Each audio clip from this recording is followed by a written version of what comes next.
from the beginning. And I was shown that that Lucifer would return, that the UN and the Vatican were going to be completely behind it, again, under false pretenses. He's going to show up and say, I'm here to save the day, right? And, okay, fine, you know. Yeah, of course, ahead, you can say whatever you want. But I've always hated censorship. It's the internet.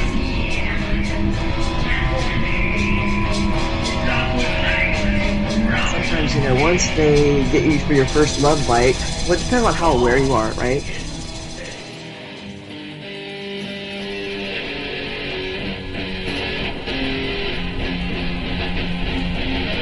I forgot my bullets. I never had a gun. Here I am left standing. Am I the only one? For what I see, memories have gifted me. I'll never see the sun. First of all, as you know, the Anunnaki and the Draco are enemies. Second of all, underneath Baghdad was a stargate that was created by the Anunnaki so that they could transfer from Jupiter to the Earth.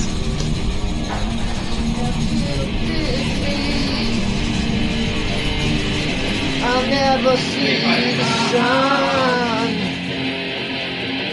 I could just end it all, but the demons will have won. Practitioners that, you know, some are good and some use their magic for good and to heal and to help, and others do use it for evil. And, you know, in some cases, you know, people really were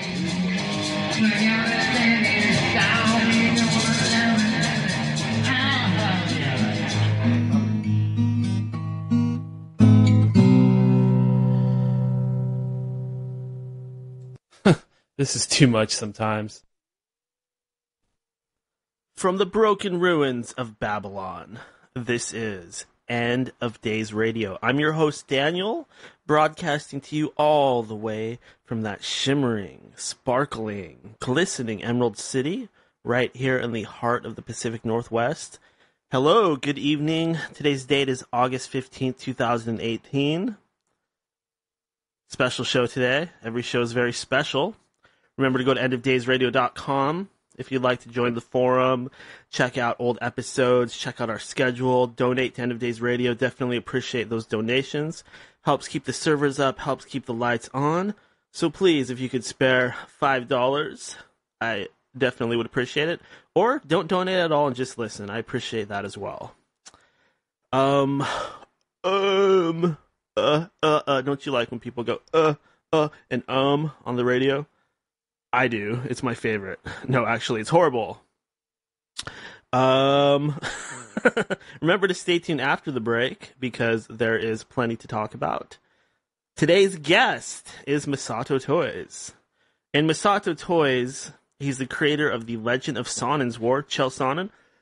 You MMA fans out there will know what that's all about. He creator of the Legend of Sonnen's War Photoshop graphic novel series, which is known as the greatest MMA fan art ever. He's an old school MMA photoshopper with tons of MMA comedy talent. MMA refers to mixed martial arts. Tons of MMA comedy talent, online games, articles, jokes, etc. He's the author and illustrator of You Are the President, a conspiracy choose your own adventure game book, which he gave me a copy of years ago. Pretty freaking awesome thing to get in the mail. He's the creator and host of the Masato Toys forum.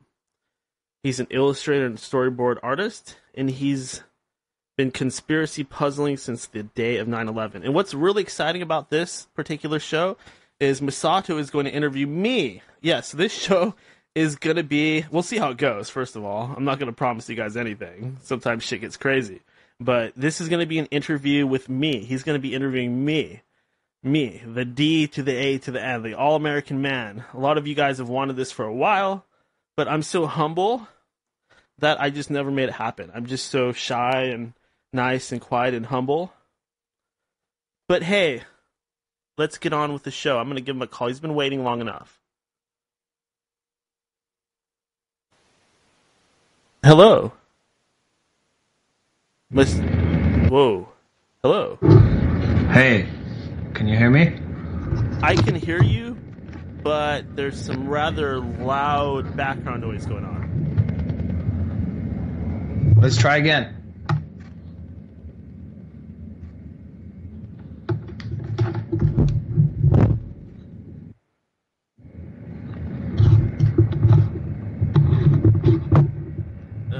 Boy. Hello? Hello? Yeah, still getting that awful rolling background noise. Really? Okay, help me out then. I got a microphone and I got headphones connected to a speaker. Hold on, let me try this. Can you hear me now? Can you hear me now? I can hear you really good. There's just a little bit of a background noise. It seems to be lessening, though. Whatever you're doing seems to be working. Now I'm hardly hearing it at all. Are you still there? Yeah, I'm still here. Okay. Do you have a fan on? Maybe something blowing on the microphone? Anything in the background? Is the mic turned up way too high? Are you close enough to it? Does that sound better? Yeah, can you turn the input down anymore? The gain or input on your mic down anymore? Hello? Now I can't hear you at all. All right, input volume, output volume. You still there? Still here. Hello?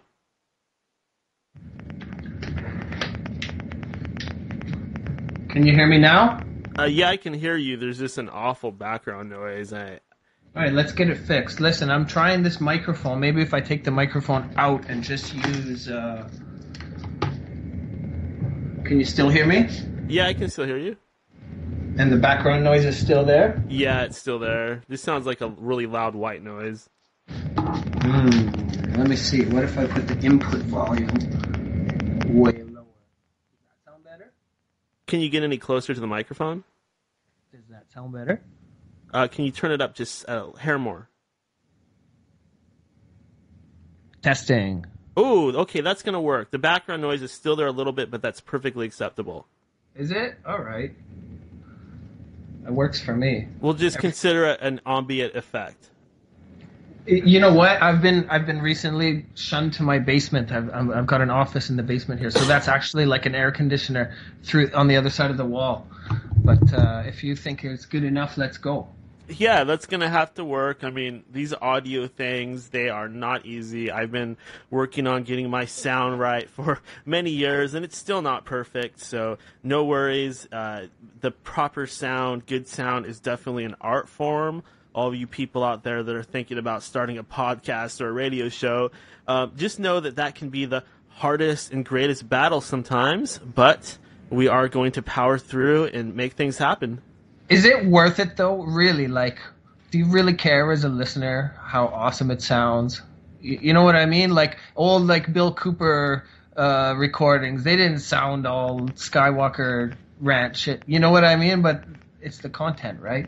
So yeah, maybe I'm just not so picky, but sometimes I don't care so much if it sounds a little homemade.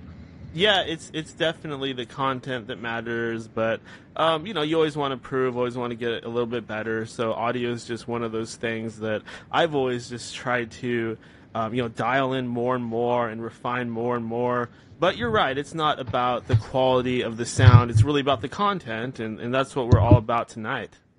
Wasn't the your other podcast, there was some yeah. I remember some stories about that, where sound was a big deal, and I remember listening and thinking the same thing, thinking really, you're gonna make that big of an issue over it?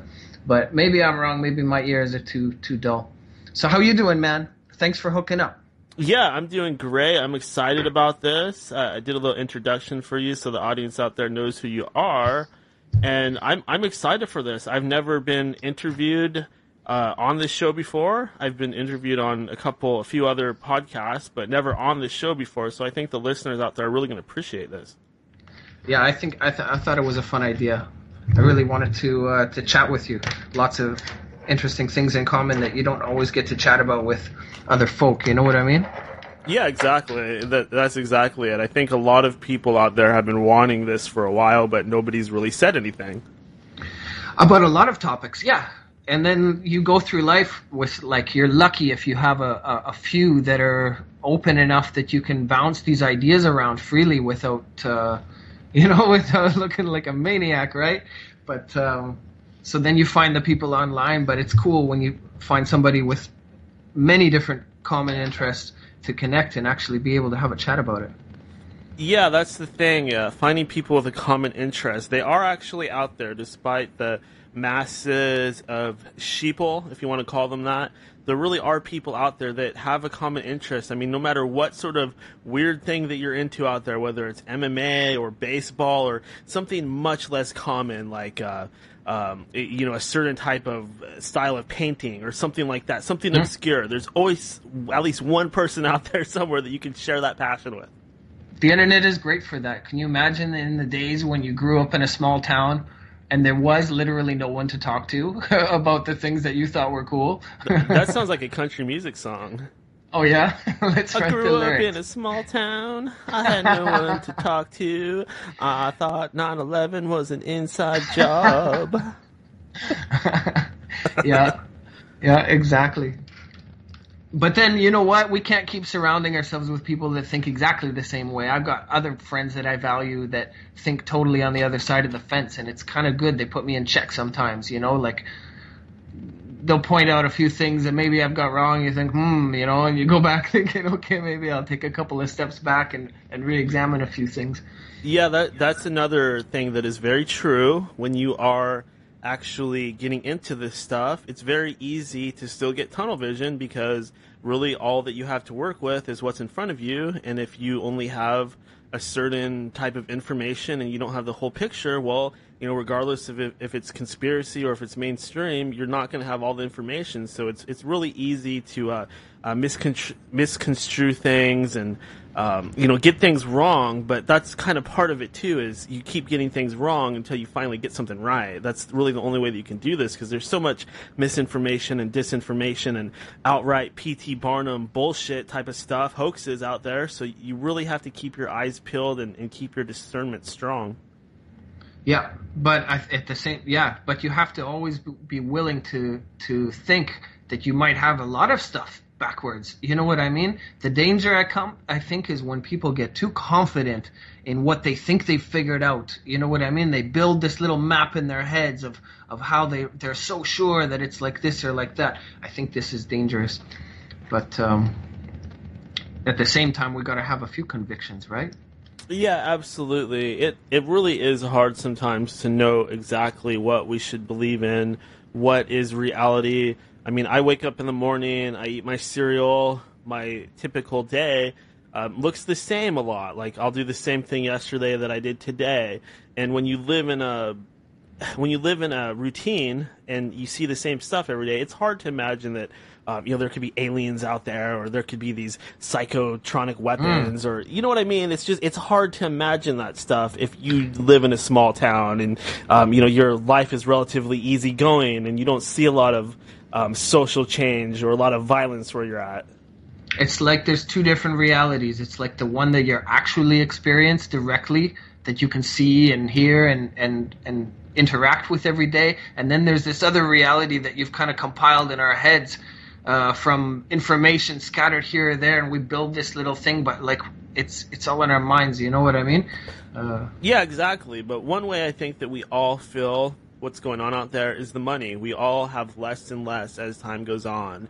Things are more and more expensive, even if you're relatively well-to-do. Well, you move to downtown Seattle and try to rent a flat down there, and suddenly you don't feel so rich anymore. You realize how expensive everything is, because everything is super expensive down there. And even if you're rich, I mean, you're not going to have much money left over after you have to pay $5,000 a month for your rent. Yeah, it's the chase. Where are you living now? You're in Seattle, right? Yeah, living here in the Emerald City. Have you always lived there? Pretty much. I've kind of floated around the outskirts, but yeah, I've pretty much lived in this little pocket pretty much my whole life, yeah.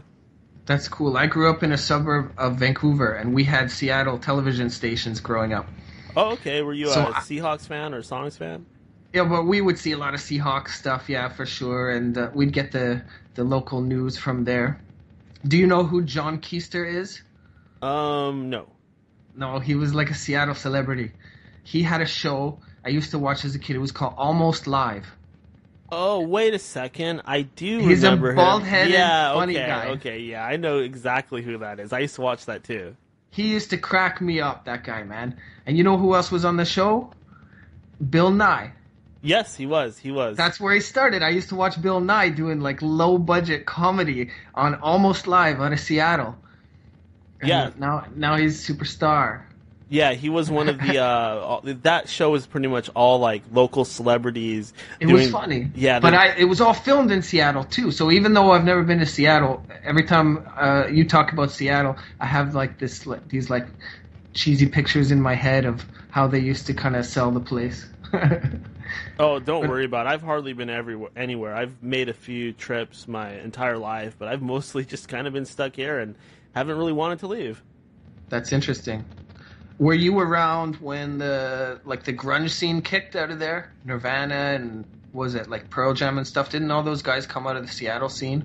Yeah, I was a little kid, however, when all that stuff was at its height. So right after when it died off and things started to change into the like Korn, Limp Bizkit, that type of thing, that's really when I was in high school. So I was kind of more of like a Korn, Tool, Deftones, Limp Bizkit. Those were kind of the bands of my generation, as bad as some of them were. So you don't remember any specific influence when that like grunge scene hit?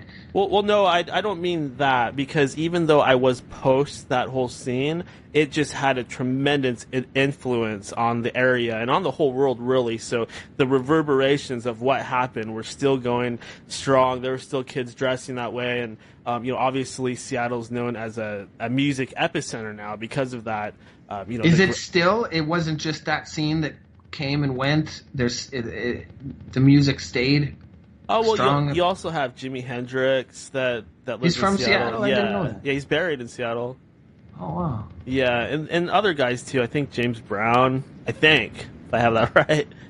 James Brown from Seattle. Yeah, and not just them, a lot of other guys, and then it's still pretty strong musically. A lot of artists still come from this area, but of course not like it was when they had the whole grunge thing. That was really something else. That was equivalent to when all those huge rock bands came over during the British invasion, except it was coming out of Seattle, and other areas around the country have had scenes like that too. I remember it was huge. Do you think that things like that can happen just like organically the way we kind of watched it happen, or do you think that there's influences when Cobain, trends really kick and are gigantic all of a sudden like that? How skeptical do you get? Well, Kurt Cobain in particular had a huge influence on me. The first CD that I ever bought was Nirvana album. It was Nirvana Incesticide, and then I bought Nevermind because that was the big one, and I kind of looked up to the guy and thought that he was this genius, and I still think that. I still think he's a genius, even though I've explored his life a little bit more and seen things about him that aren't super cool. He had his flaws as well, and his life is really interesting. There's a lot of conspiracy stuff going on around Kurt Cobain, and I love reading that stuff. I love getting into it. I'm not sure exactly what happened there. I do think there's a strong possibility that he was killed by Courtney Love, but there's also a strong possibility that he might have been killed by some sort of government agency. That's really how deep this whole thing is. It's quite freaky. Yeah, I've looked into it a little bit too, and I didn't come to any sort of conclusions. But yeah, there's a lot of interesting trails and connections. Definitely something was up. Yeah, what's little known is that Courtney Love's father was actually in the CIA, I believe. Oh yeah, yeah. The music scene, man. I'm telling you, it freaks me out sometimes. It looks, it doesn't look natural at all. Yeah, and actually, Courtney Love was, her family had money, and she had her own thing besides Nirvana and Kurt Cobain. So a lot of people think like she killed him to get the money, but I'm pretty sure she already had a lot of money. But that doesn't necessarily mean that she didn't want more. So it's really hard to say. It's very, you could watch a documentary or something, or watch a YouTube video, or read an article online, and you just get one perspective. It's it's hard to say what actually happened. Excuse me. Yeah, yeah. So you got into like a little bit of a darker music stage just after that went? Kind of, yeah. I got really into the bands that were popular at the time. I remember. When did you get that tattoo of the cross? I thought that was really interesting. You're posting that tattoo of your cross, and then you said, "No, I got this when I was younger and was into goth." When did you get that tattoo? Well, the truth is that I was really interested in this gothic girl, and I thought that if I got a big cross tattooed on my forearm, that she'd think I was a badass and she'd want me. But needless to say, it didn't go down that way. Yeah. I was just recently with somebody the other day, had a big tattoo down his ribs. And I said, "What's the tattoo? What does it say?" There's like letters. And he said, "Oh, that's my ex-wife." Well, at least I got something that is a little bit more future-proof. You see? Well, you can't judge other people's tattoos, right? You know what I mean? The way I look at it, it's just all garbage. I mean, is it? Yeah, it's just, like, who cares? It's just, I'm going to die one day, so I mean, I do believe my body's a temple, but at the same time, it's kind of a heap of garbage. Yeah, so do you have other tattoos? Do you get a lot of tattoos? Nope, just got the one and kind of regretted it, and that's about it. I'm the same way, man. I got a tattoo when I was about 19, and I don't know, I just never felt motivated to keep going with it.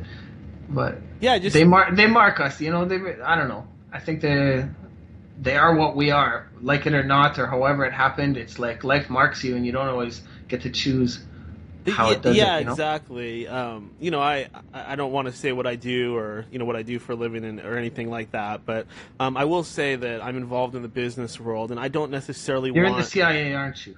You got it. Oh man, my cover's blown. Yeah. I'm an agent. Yeah. Did I tell you about the gay frogs? Yeah, exactly. That's the important one. That's the one you got to focus on. Tell all your friends about it. Y2K. Sure tell everybody in your family about that. Yeah. Oh my god.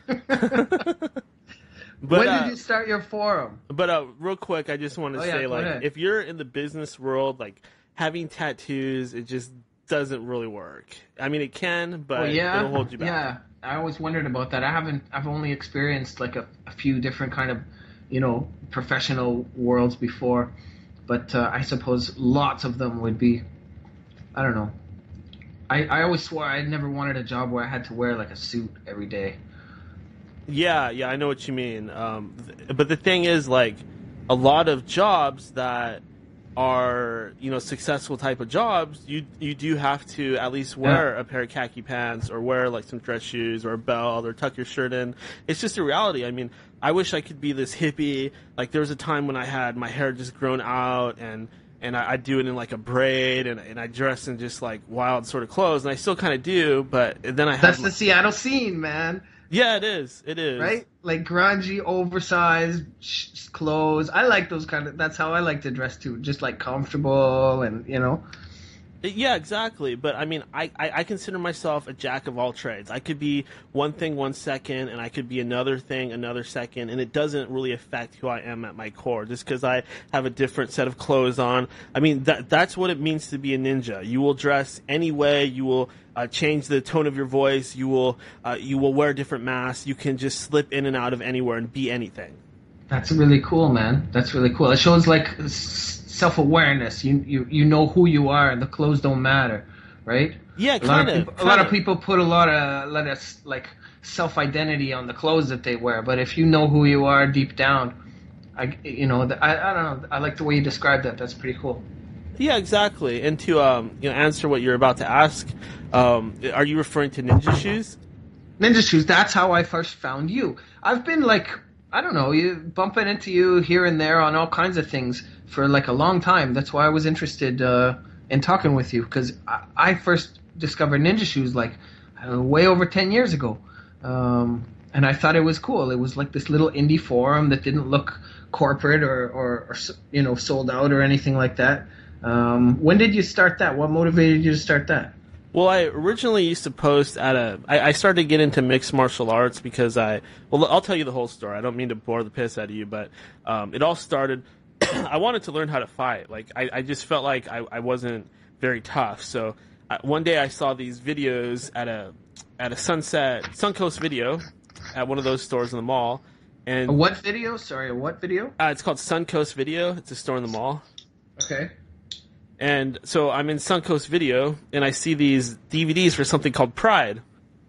Oh, right. No, wait, hold on. I'm getting my own story wrong. Actually, never mind. When I first came You across... were a wrestling fan before, right? Kind of, but I first came across Pride when I was online, and I came across it randomly, and I started seeing these pictures of, like, Genki Sudo and the Giant Silva, and I was seeing fighting going on in a ring. But that's a good introduction. Yeah, I was like, what the hell is this? This is awesome. This is like real fighting in a ring. Holy crap, this is the coolest thing I've ever Were seen. you into Japanese stuff before that? Were you into like anime or like anything remotely similar to that? Did you watch samurai movies and stuff like that? Sure, yeah, I am actually part Japanese, so I've always, had a respect and interest in the culture, and also besides that, I've just always loved anime and martial arts and stuff like that. Just aside from being Japanese myself, I've always just really liked that sort of culture. Ninja Turtles, stuff like that. I've just always You kind of.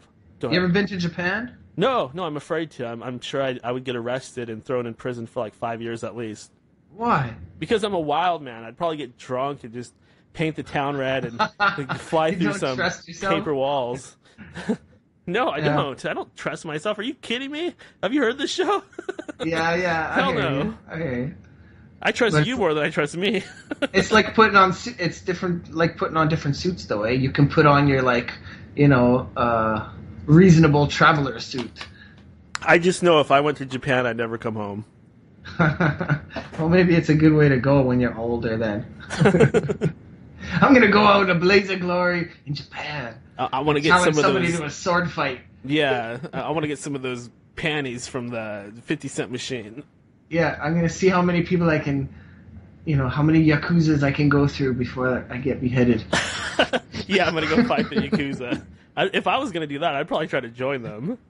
Oh yeah, join the yakuza and see how long you can make the run last for. Yeah, then I'd have to get some more tattoos. Yeah. Some Japanese tattoos, they look pretty good. But anyways, I'm looking at these pictures. I'm like, oh my god, this is cool. So fast forward to me being in the mall and being in Suncoast Video, and then seeing those videos and seeing the Pride DVDs and picking them up, taking them home, watching them, getting addicted, finding out about SureDog.com, the big mixed martial arts forum. I think that's where I found you. Probably. Yeah. All right. So you're on SureDog. Yeah, I'm on SureDog, and I'm getting really into it. I finally start posting there randomly. Like, one day I was like, okay, I finally want to get in on this. And I made my first post. And I remember a bunch of people flame me, et cetera, et cetera. And I First post right off the bat. Way to go. Yeah, and I became, like, addicted to this attention that I was getting. I was always trying to be funny. And I kept getting banned. And it turned into, like, this big thing. Like, I became famous on there. And they just kept banning me. And I couldn't let it go. I was so into it and so mad that they kept banning me. I started my own forum called ninjashoes.net. And that's where I spent many years just kind of building that up and enjoying the sport through there. That's amazing. It's pretty much the same thing happened why I started mine, too. Exactly. I got into the photoshopping there and had a lot of fun, and I just became like right hooked on foruming at SureDog. I couldn't get it out. I was wasting hours and hours a day, and they banned me too. So I was like, "Fuck this!" But before SureDog, I was on a smaller forum, sort of like yours, even smaller though, and it was just this like little tiny group of people from all over the world, and we were talking about Pride in the early days too. And then that shut down, and I was just like, "Man, that's where forums are at, the little ones." Yeah, and I was so really into MMA. I mean, there was a time when it was my life, and I just had to know everything. I knew so much about it. I knew everything that was going on. I knew every fighter in every weight class, top 10. I knew their records. I seen every fight.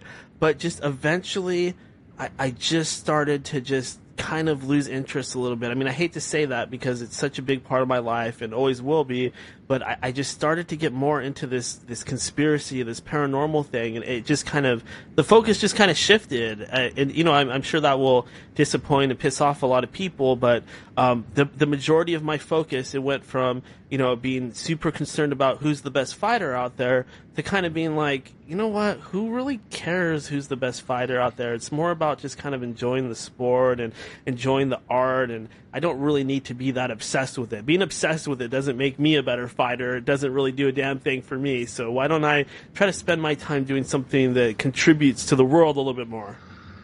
Yeah, yeah. So what got you, like, what did you get kind of interested in first? Was it paranormal stuff or was it conspiracy stuff?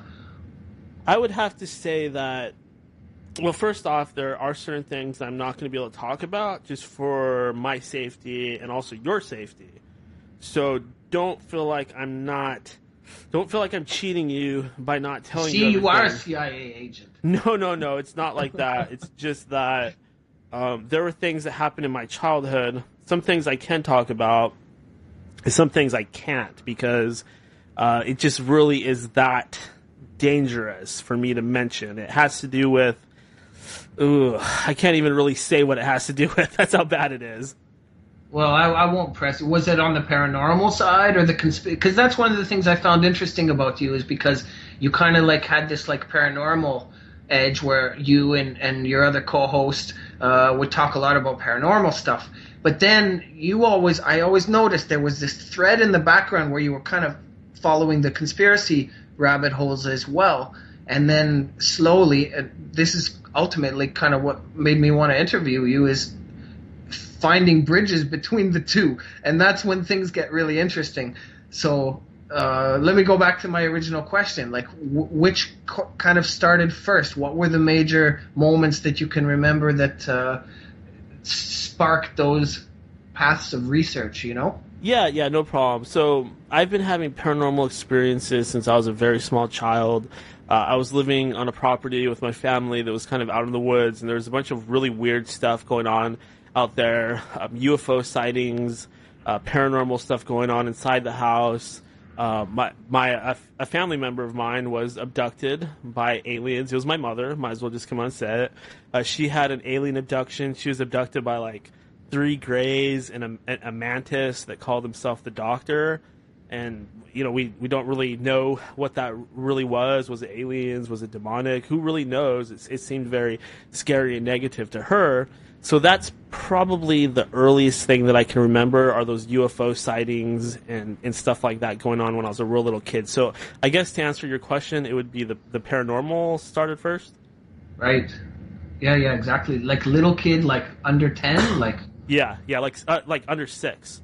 And your mom was open with you about it? She talked to you, she told you, you know? Not as a child. Like, I heard murmurings of it and conversations about it, but it didn't really fully come out until I was well into doing the show, when I just sat down and I started to kind of grill her about it. I wanted every little detail. Wow. Did she cooperate? Did you guys have a good... Oh, yeah, she had no problem telling me. I mean, it was traumatizing for her, so she doesn't like to talk about it, but she did, and getting that information was useful for me because I found correlating stories from other people that experienced the mantis, also known as the Doctor.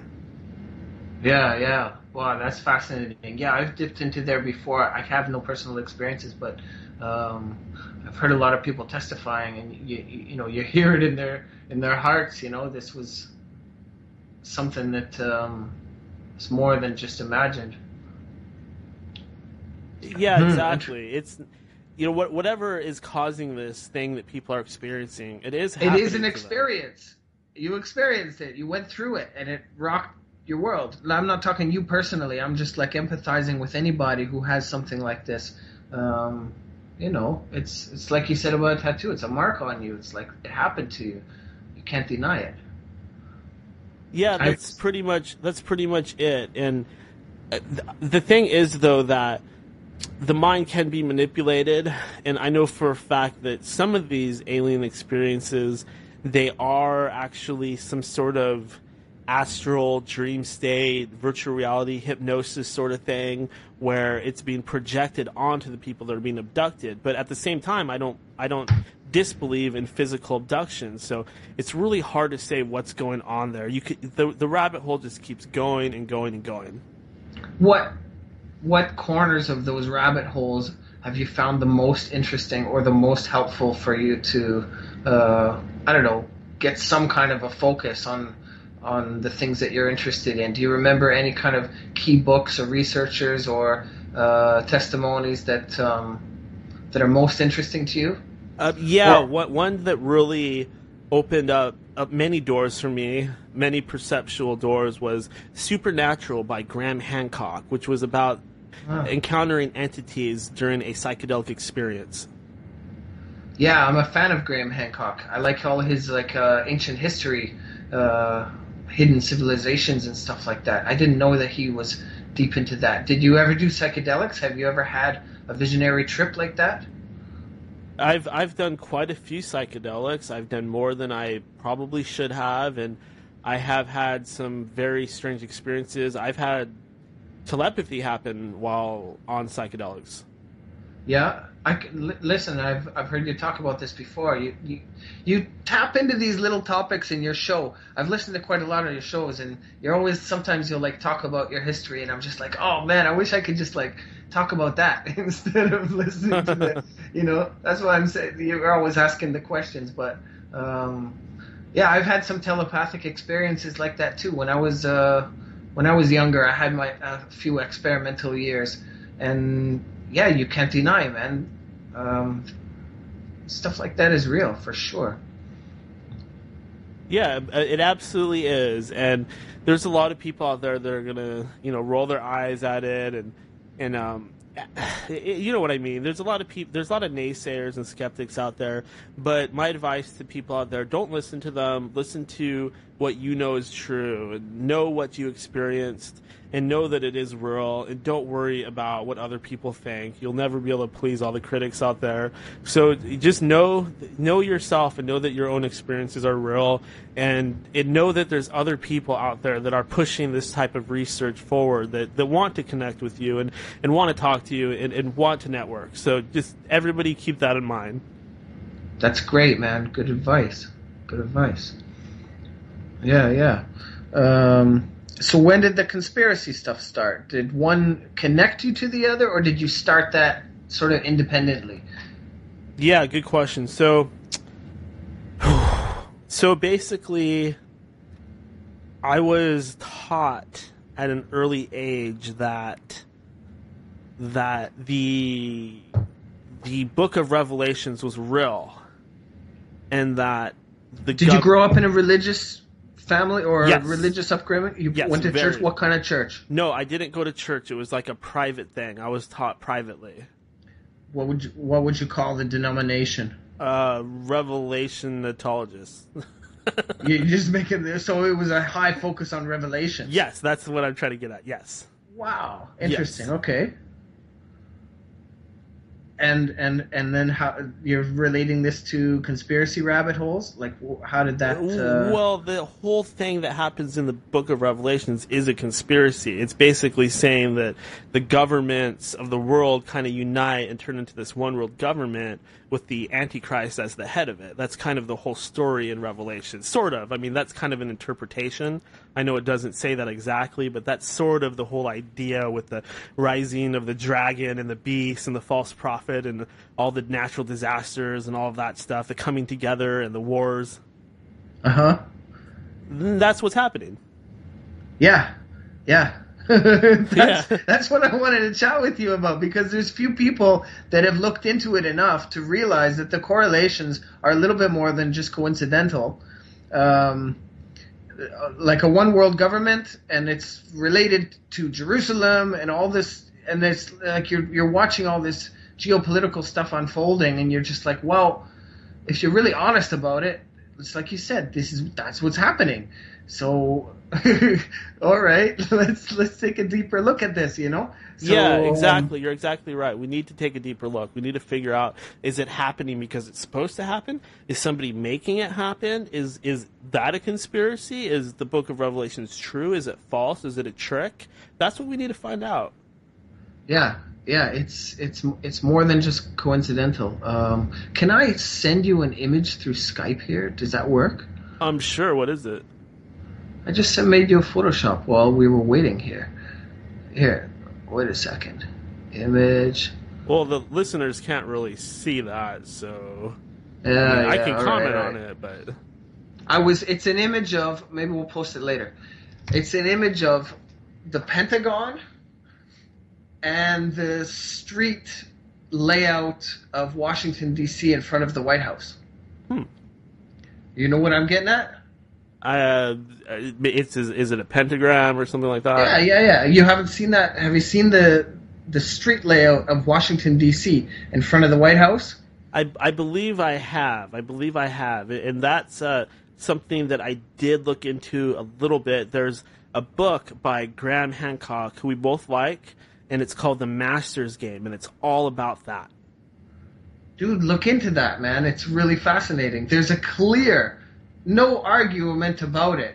Around the White House, right in front of it, there's these like round, I don't know, energy points or whatever. There's 4 of them around, and the White House makes 5, and there's roads going through these points. It's clear as day, and they form a perfect pentagon or pentagram. And at the bottom of it is the White House, exactly in front of it. And then people break it down, and one of the points is a Masonic temple on the right, and you can find other kinds of patterns and stuff. It's way beyond coincidence. And then the Pentagon itself, the military headquarters, is a pentagon. And the inside is carved out. If you follow the thickness of it, it follows the circle and makes this like perfect pentagram. Yeah, no doubt. No doubt. I find that really hard to ignore. You know what I mean? Yeah, and there is a reason for that. When big cities like Washington, D.C. were being built, and Paris, when cities like that were being built, when those various structures were being built inside of the cities, it's all according to a plan. It's all about harnessing something called talismanic magic. And it's all about channeling energies from the planet, the stars, human consciousness, and affecting change by using the collective unconscious and using the energies of the world itself to bring about change. And what they're trying to do is bring about a new age, an age of awakening, an age of Aquarius. I like that phrase you used about affecting the collective unconscious. Yeah, that's magic. Like trying to manipulate. Like if thought affects reality in any way, lots of people have suggested that idea, and I think we can prove it in our own lives, that how we think or how we project our intentions totally has an effect on reality, right? If you think you're never, ever, ever going to make that basketball shot, you're not going to ever make the basketball shot, right? On a simpler scale. You are completely right about that, and that applies. Go ahead, sorry. No, I should be letting you talk. I'm failing at my interview skills here. No worries, you're never gonna nod. But you know what I mean. If you can influence how a great mass of people think about different topics, doesn't that just by its own nature just like create how the reality is going to be and how people will form and what they will do? Yes, Masato, that is 100% right, and that is what these elites are doing. That's what this cabal is doing. They're using magic to affect our reality, and they're keeping us inside a matrix or a box or a prison of their making. But it's an illusion. It's an illusion matrix. It's not like, well, I guess there's physical realities too, but we're talking about how it affects thoughts. Like we were talking about your immediate reality versus the reality that we build in our heads based on what we see on TV and the movies and the internet and Twitter. It's this false reality based on, it's like, you know the allegory of Plato's cave, right? It's like you're looking at the wall of the cave where something's projected and not the real thing.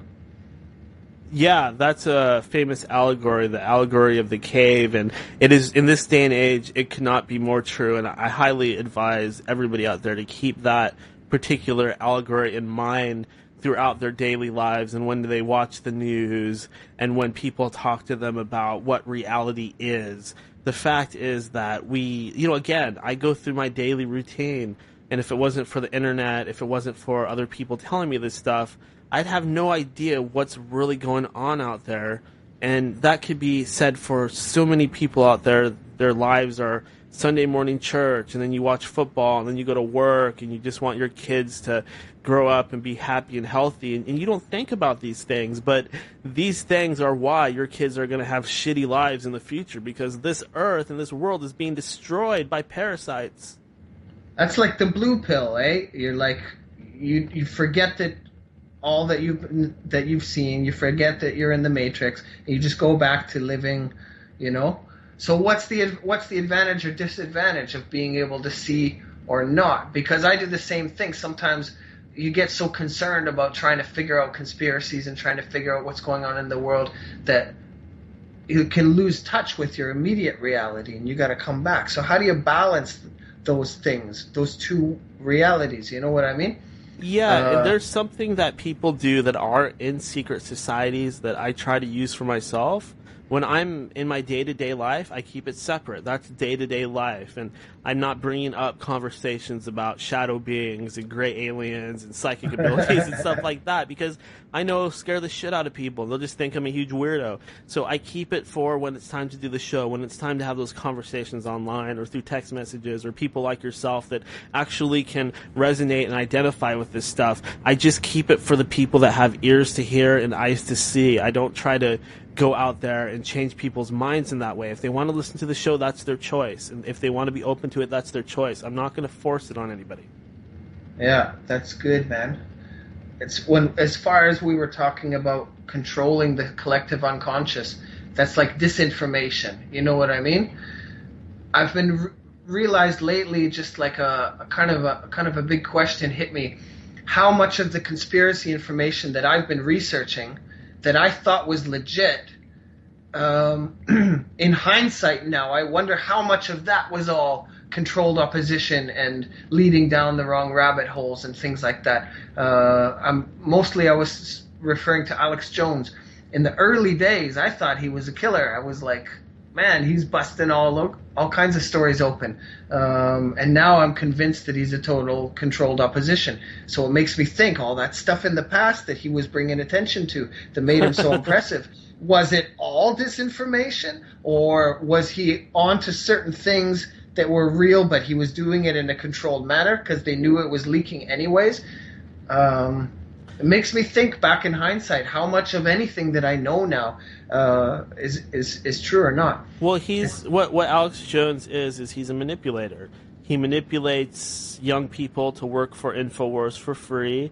He manipulates the people that listen. And he has handlers that tell him what to do. And every so often they utilize him as an asset, and they have him go out there and say certain things because they want to create a certain type of political change or some sort of change amongst the conspiracy folk. It used to be that Alex Jones just had a contingent of conspiracy people, but he got so big they decided to try to kind of try to push all of the conspiracy people onto the whole right-wing conservative thing, and also he kind of became a voice for the conservatives as well. I mean, not everybody, obviously. A lot of people that are conservatives don't respect him at all, but there's a large contingent of conservatives out there that go to him. He's kind of become one of the faces of the conservative right-wing side of things. Do you know what I mean when I say, like, controlled opposition? Oh, absolutely. There's that famous quote that everybody throws around. It says, if you want to, how does it go? If you want to control your opposition, you have to steer it yourself. You have to direct it yourself. Yeah, so absolutely. Like if I caught on to Alex Jones right after 9/11, right? And so right after 9/11, there was a lot of people talking on the net, a lot of people asking questions, a lot of people totally doing their own investigation and connecting things. It was unavoidable. You couldn't shut it down, right? So if you want to cover things up and it's leaking all over the place, wouldn't you want like kind of like a Pied Piper kind of guy to lead the charge and represent that new movement and kind of sway all the people to follow him? And you know what I mean? It's already out. You just got to make sure that you lead them into stupid ground. Well, look at the latest thing that he's been saying. He's been saying that the elite, the cabal, they have a plan to wipe out Israel. Oh yeah, when did he start on that? That was just like yesterday or the day before. That was his latest big thing. And the thing that doesn't make sense about that is it's on Wikipedia, it's in any encyclopedia, it's everywhere. I don't give much credence to Wikipedia anymore either. Sure. But the thing is that I'm just saying that this is well-known, established information. What I was going to say is that Israel was created by the Rothschild family. That those are the elite. Those are the most well-known elite / Illuminati people. And to say that the elite have plans to wipe out Israel, of course they don't. Israel's their baby. They're the ones behind the whole thing. To say that they're getting ready to wipe it out is just comical. Come on. But if you were talking about Revelations earlier, isn't that part of the story that the world would turn on Israel? It says nations will gather in Israel. Yeah, I don't have the wording memorized. I'm not so sure. I thought that was kind of a part of the story, is that there would be some sort of an attack or something that would be finally the war to end all wars or something like that. Yeah, but that's because the elite, they're using it as it's a big global chessboard, and they can use that freestanding military there, which is like its own private army. It's a nation state with its own private army, and they can do whatever they want with it. And our intelligence is very closely tied with Israel's intelligence and the Mossad and all that. A lot of politicians, they're receiving pay from Israel, or they own companies, or they're involved with companies that are owned by people that live in Israel. There's so many connections both ways, and we give them literally like billions of dollars. We give them millions per day. We just channel all this money to Israel. We just completely fund them. I find it hard to ignore that there would be connections between the war on terror and Israel as well. They seem so obviously interrelated and connected, but nobody ever really brings that into the mix in the conversation when they discuss the war on terror. What is it about? You know what I mean? Nobody seems to talk about that there's like this thing called Israel that's right in the middle of it. And you know what, Masato, let's clarify, because I'm not going to have anybody call me an anti-Semite or call you an anti-Semite. You've really hardly said anything on it, first of all, but I'm not going to let anybody do that, because let me start off by saying that there's a big difference between anti-Semitism and being against the Zionist movement. And there are some very brave and very strong and brave Jewish people that go out there and protest in Israel against Zionism, against what's going on in Gaza, against the genocide, against their own people being manipulated for the means to an end of these horrible elite fake Jewish people that could care less about any actual Jewish people, and they just want to use them and use the situation and use Israel for their own agenda. Yeah. Nicely said. Yeah, exactly. I don't find the anti-Semitism, I don't know. It kind of rolls off my back. I don't find it a credible argument when people are talking. It's like you said, you're talking geopolitics. If you're talking Zionism, you're talking like how governments are behaving and how militaries are behaving and how people are scrambling for different land on the chessboard and stuff like that. That has nothing to do with that's not a religious thing, right? That's just politics. Yeah, it's a money thing. I don't want a big chunk of my paycheck going to something that has nothing to do with me or my country, and is completely unfair and racist against people with dark skin. I don't want to be a part of that. Yeah. So, but how can you not be a part of it? Like, I'm assuming you pay your taxes, otherwise you'd probably be locked up. Or have you found ways around it? I don't want you to confess to things on air. Yes, I'm completely avoiding paying any taxes. We're talking about the trap of like, how do you not comply? I have some friends who are trying very hard to not comply, and it looks fucking hard, man. It looks really impossible, actually. And I'll admit that I comply in many ways for different reasons, just because I can't see a way out of it. We're in it. Yeah. We need to chase that money. We're all branded. We're all in debt. Exactly. And I completely pay all my taxes, so nobody get that twisted, please. I don't owe a penny to the IRS. Because you're being extorted, right? Like, that's why I pay my taxes too, and I pay taxes to things that I find to be, well, frankly, quite evil, right? And I have considered making some kind of a tax protest, but it's like, you ain't gonna win that, man. Yeah, you know what I mean? So I just actually consider it like thugs or like, living in New York and you have some mafia guys coming to your door every Sunday saying like, hey, pay up. Yeah, and I actually don't mind paying taxes. I am a Democrat. I mean, I'm not a Democrat. I do believe in democracy. I'm not a part of any political party, probably libertarian if I had to pick one. But I believe in democracy. I believe in capitalism to a certain extent, of course. And I have no problem paying my taxes if it goes to pay for schools, it goes to pay for roads, it goes to pay for, helping the homeless or single mothers that really need the help. I have no problem with that. What I don't like is my money going to fund these bullshit proxy wars that are just designed to make a few people rich. That's what I have a problem with. Yeah. Well said. Well said.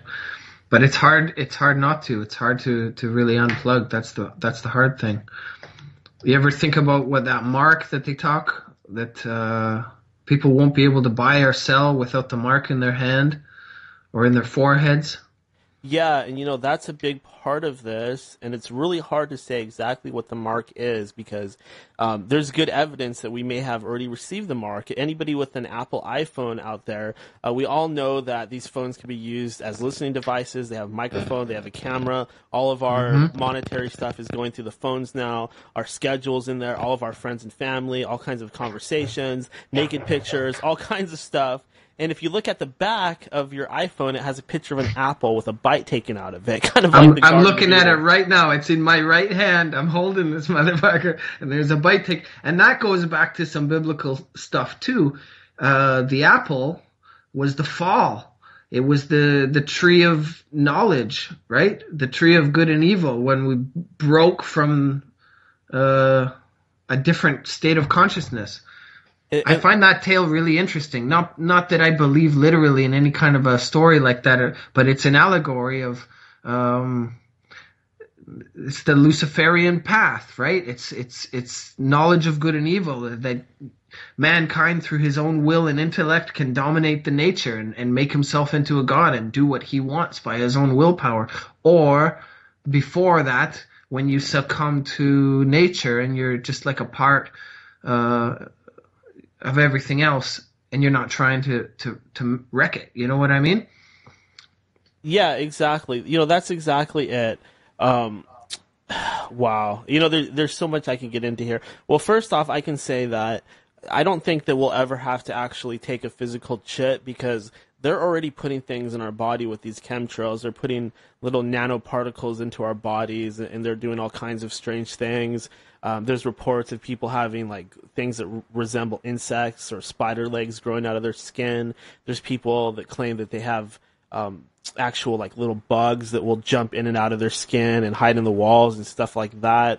So it very well may be that we all have these nanofibers inside of us already, which could be activated or used for all kinds of different reasons at any point. And that really sucks to think about that, but it goes to show how much control that they have actually established and how few laws and regulations there are to protect us from stuff like that. But then it brings the question that at what point does it become harmful to a human life to know so much or to be afraid of so much? Like, when does it become just pure paranoia where you think that you're constantly being attacked and you're worried that you have nanobots that you breathed in and you're looking up at the sky every day and wondering what they're dropping on you, and you got super water filters in your backyard because of the fluoride, and you know what I mean? Like, you can turn nutty thinking about this stuff. How do you find the balance between being aware and trying to protect yourself and be, you know what I mean? Like, be vigilant of what kind of programming is trying to affect you. Yeah, I see what you're getting at. And being a natural person too, and being and just like enjoying, I don't know. It's a hard balance to find sometimes. Yeah, well, I can say I've never really been a normal person. I've never been the type that really really fit in. I've always kind of just been a weirdo and an outcast, and it's only, in my adult life that I've started to kind of become okay with that, because I see there being a strength there. There's a strength in being a lone wolf. If I wasn't a lone wolf, if I wasn't a little bit of a loner, this show would have never happened. I kind of had to go off on my own tangent, and I had to find my own way, because if I had a bunch of friends that were always pulling me back inside of the Matrix, through ridicule and things like that and reinforcement, then I would not have ever done this show. So people out there that enjoy the show, you should be glad that I'm a weirdo and I'm a loner, because the show would not exist without it. And to tell you the truth, I don't think that there is a normal life once you become woken up. You can't expect to have riches or a family life and stuff like that, because once you figure out what's going on, you have to start asking yourself certain questions. Do I even want to bring a child in a world that's full of thought control and brainwashing? Would I want to put my child through that, or have to put my child through this demonic school system, which is basically just an indoctrination program or a prison? Yeah, you got it, man. I'm a parent, eh? I struggle with these ideas a lot, these kind of questions. Like you said, like, at what point do I become a nut and try to protect my kids from everything and freak them out, telling them that there's an evil agenda out there that, does that hurt them if you go too far in that direction too? Can you mellow out a little bit and think, like, maybe the stranglehold is not as tight as you think? Like, do they really have their fingers in everything? Is everybody a zombie? Or can you trust your neighbors, and can you be in a place where reality is untouched still, and they don't really have their tentacles in anybody's heads here? You know what I mean?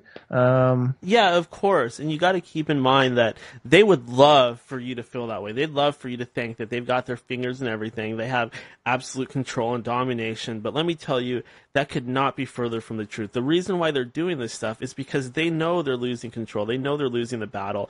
And they're really working hard to make us think otherwise and to box us in and tighten their grip. But the truth is, there's an undercurrent, and I'm going to get a little quasi-religious and annoying on people, but there is a God out there. There is a greater good, and these people could not be more afraid of God. That's why they want to snuff out his existence. They want to snuff out anybody's belief in God, because it scares the shit out of them, because that is the one thing that they can't control. That's the one underlying thing that could take control at any second and screw up their plans and screw things up for them, that they cannot stand, that they don't want to admit. And when it does pop up, it scares the living shit out of them, because, like I said, it's the one thing they cannot control.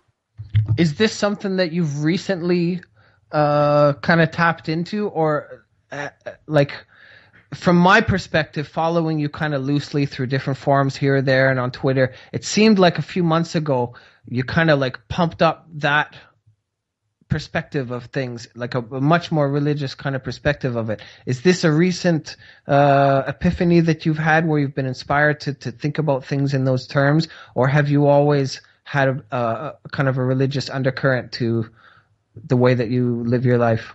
Well, I think I always believed in God at some level, but when I became a teenager, maybe even before then, I really rebelled against religion, against the Christian God, against belief in Jesus, and any of that stuff. It's just fake, it's made up, it's control, it's brainwashing, it's an operating system for the mind.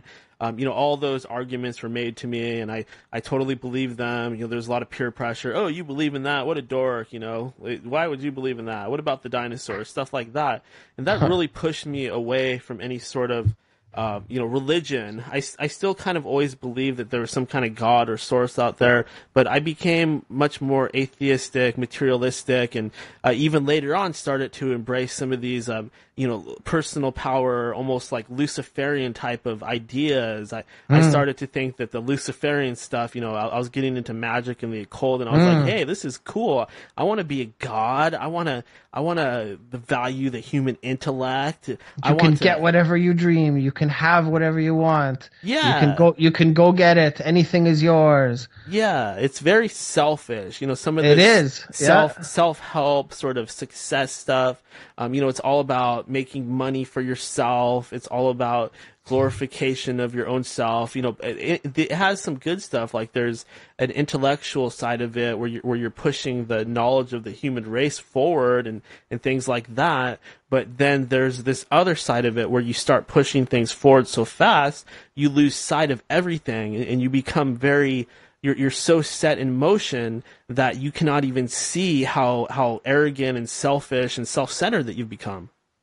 I find that it also dissolves any kind of morals or ethics. Yes. Like Aleister Crowley said, like, do what thou wilt will be the whole of the law. Like that's because really, if you follow that direction, and I've thought about this a lot. If you follow it to its end conclusion, there's no more morality anymore. You know what I mean? Like you can't have try to find what would you base your morals on anymore, and it's all self-interest. You know what I mean? So it all dissolves out of nowhere, and then everything becomes justified. It's really kind of scary when you go in that direction. Yeah, it truly is. And I just had a moment where I was just kind of like, hey, I'm really, really into this sort of way of thinking. But is this really the way? Is this really what's right? I don't feel like it is. And at the same time, I was learning about this Luciferian deception, the Luciferians, and this multi-layered matrix of deception that's going on out there. And there were certain guests that I had on, Robert Stanley, Gregory Lessing Garrett, and those two shows really kind of opened my eyes to the fact that Luciferian stuff, it's really not good. And if you look at the people that are it's really not good. Yeah. Yeah. And if you look at the people that are into it, they're the worst people on the planet. That's why I did check your Skype. I Skyped you that image. That's why it's like the images of the Pentagons in the military and stuff. This is the most evil thing that's happening. Oh, I just got that, by the way. The U.S. foreign policy and what they do, it's pure evil. It's horrible. Yeah. And that is their symbolism. That's, you know what I mean? That's their root of what they're doing. And really terrifying. Masato, while you're talking, sorry to interrupt, but while you're talking, I did receive some sort of electronic zap. My left ear went completely dead. I felt a pressure sensation along with some very serious ear ringing, just as we were talking about that topic. Oh, I hope you're all right. Can you still hear in that ear? Yeah, I can hear in that ear just fine, but it's kind of something that will happen at certain moments. And I know it probably sounds very paranoid and very psycho, but this has been happening to me since I was a child. So I know that it's not tinnitus. I know that it's not the refrigerator or anything like that. It happens when I'm going outside of my bounds that they have for me. That's when it happens. Can you find any way to defend from that or to resist it or disconnect yourself from it? Using white magic spells and defense spells seems to kind of shut it down a little bit. Interesting. Hey, I got another question for you. We talk about how control of the collective unconscious is such a powerful weapon to be used if you can control what people think and what they believe and their values and what's important and what they admire and what they, you know what I mean, and what they know about. You can totally shape the way that everything functions, right? So for a long time, it was control of the media. People talk about all the time how the major media in North America is all owned by a very small handful of companies, and anybody who looked into things like 9/11 or the Warren Commission will know that the media is in on it and they will cooperate. You know, you were talking about Rothschilds earlier. Find their connections to big mainstream media back in the day, the big newspapers out of Washington and New York and stuff like that. The Rockefellers. That's a whole different topic. You know what I'm talking about, I'm sure, right? So what do you think of this turn now where the mainstream media, who I've been hating for years, I saw them sell 9/11 and the war on terror clear as day. They all just backed up the official story and sold that war on terror and brainwashed everybody into a frenzy. What do you think of now that it's being torn down and ridiculed, that the president of the United States is thrashing the mainstream media, and half the country is no longer believing anything they say, and CNN's turned into a joke, and there's this big schism now in reality that nobody really follows the mainstream media as religiously as before. It used to have total control. Through the Bush era, I watched it myself, through the Bush era and the Obama era, the mainstream media had full control over 80% of the population, could steer them left, could steer them right, could steer them anyway, could hide information from them. But now everything's different. How do you see that mechanism being destroyed before our eyes right now? It's being ripped apart. What do you think is going on? It's actually an illusion. What you're seeing is an illusion. They're just trying to trick everybody and pull the wool over their eyes once again. They're trying to portray Trump as some sort of modern-day John F. Kennedy, which could not be further from the truth. Trump is completely controlled by the Zionists, by the Illuminati. They're just trying to make it seem like he's a rebel and he's against it because it's controlled opposition. Yes. It's controlled opposition. They're leading the pack. They knew that there was a huge percentage that wasn't buying into the Hillary bullshit, and that they were tired of they were onto a lot of the conspiracy truths about the world. And I think Trump was you're totally right, man. He was the controlled opposition, the Pied Piper. They all followed him. Yeah, see, that's the thing, and I fell for it too. I was so pro-Trump. I was like, Trump. Like, that was like, one of my questions. I was just like, where do you stand on Trump? Because there was a time when you were, when you really thought highly of him, and I'm actually relieved to hear now that you've figured out that he's that there's more to it than that, right? Yeah, and let me add that I don't dislike Trump. I don't hate him. I still think he's hilarious. He's highly entertaining. I love the stuff that he says when he puts people in their place. He's a super smart guy, super successful, great businessman. The way that he handled that campaign and legitimately whooped he was a Hillary. boss, man. Yeah, he fucking killed it. That was he legitimately as a whooped president. Hillary's I think all ass. presidents are nasty sociopaths. All right, they're all insane, evil, crazy, scary people. But as far as presidents go, yeah, how can you not appreciate he tweets every day. He just speaks from the hip. He just like he doesn't just read speeches from a teleprompter. It's really fresh to see politically, even if he is doing some nasty shit. Yeah, exactly. And really, even though this is funny and is entertaining, and I personally find it hilarious, it's just not good for our society. It's not good for our world, because he's gaslighting all of these liberals, all these Democratic voters, and now it's getting to the point where these Antifa people are rioting in the streets, and the Trump people are fighting with them. So we got Americans being violent against other Americans, beating each other up, young people that don't even know what's going on. They're just being manipulated and they're hurting each other. And yes, this is partly because of Trump, because he's not a good leader, because he talks all this smack like a kid on social media and in the news instead of being a leader and saying what he should say to calm people down and create peace. He's doing the opposite of that. He's talking about Omarosa and Rosie O'Donnell and Hillary, and he's talking about things. They're not that don't talking matter. about Yemen, are they? There you go. They're not talking about Palestine, are they? There you go. Why isn't anybody talking about Gaza? Why aren't we really going after why aren't we really cleaning the swamp? I mean, you have this character Q on 4chan that's saying, oh, Trump's doing this, Trump's doing that, but there's no evidence for it. I ain't seen nothing. Exactly. There's no evidence for it. It's just all completely fake. I do enjoy the political banter. I enjoy the stuff that Trump says, but to think that he's going after pedophiles or that he's going after the elite, people, don't feel bad. I fell for it too, but it's just not the truth. It's not that. I wish it was if true. I had seen one little bit of evidence, I could get excited about it too, but I haven't seen nothing. Yeah, see, that's the thing. And in the opposite, I've actually seen total cooperation with, the Project for the New American Century foreign policy, the military campaign on the war of terror. It's just going totally as scheduled. and he's cooperating with Israel left, right, and center on everything. Yes. He's not fighting anything. You know what I mean? Like, it's business as usual. That's what we've seen through several presidencies. They argue about the little things and they get us squabbling. But the major agendas, they just keep trucking through. Yeah, because the truth is they would not really let a real rebel or a real freedom fighter or a real truth seeker or even really a good, kind-hearted, good leader into the White House as president.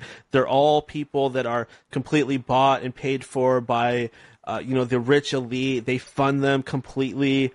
Trump and his father have received money from these people. I don't know the exact details. I apologize if I have that wrong or partially wrong, but they've all received money for their businesses and their campaigns. And obviously Obama was very sponsored by the Council of Foreign Relations. He did a speech in front of them, and he was very sponsored by George Soros, who is... That's a key to lots of things, the Council on Foreign Relations.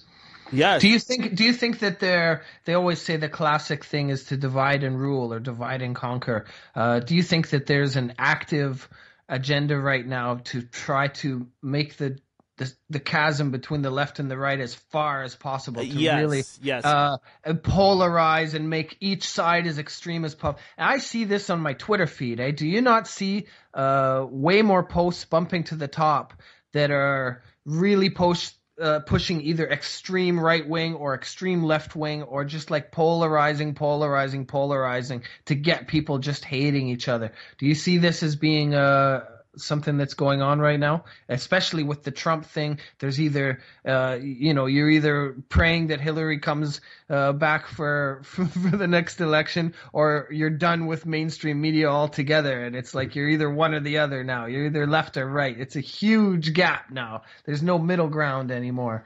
Do you see it as some like instigating some kind of civil war?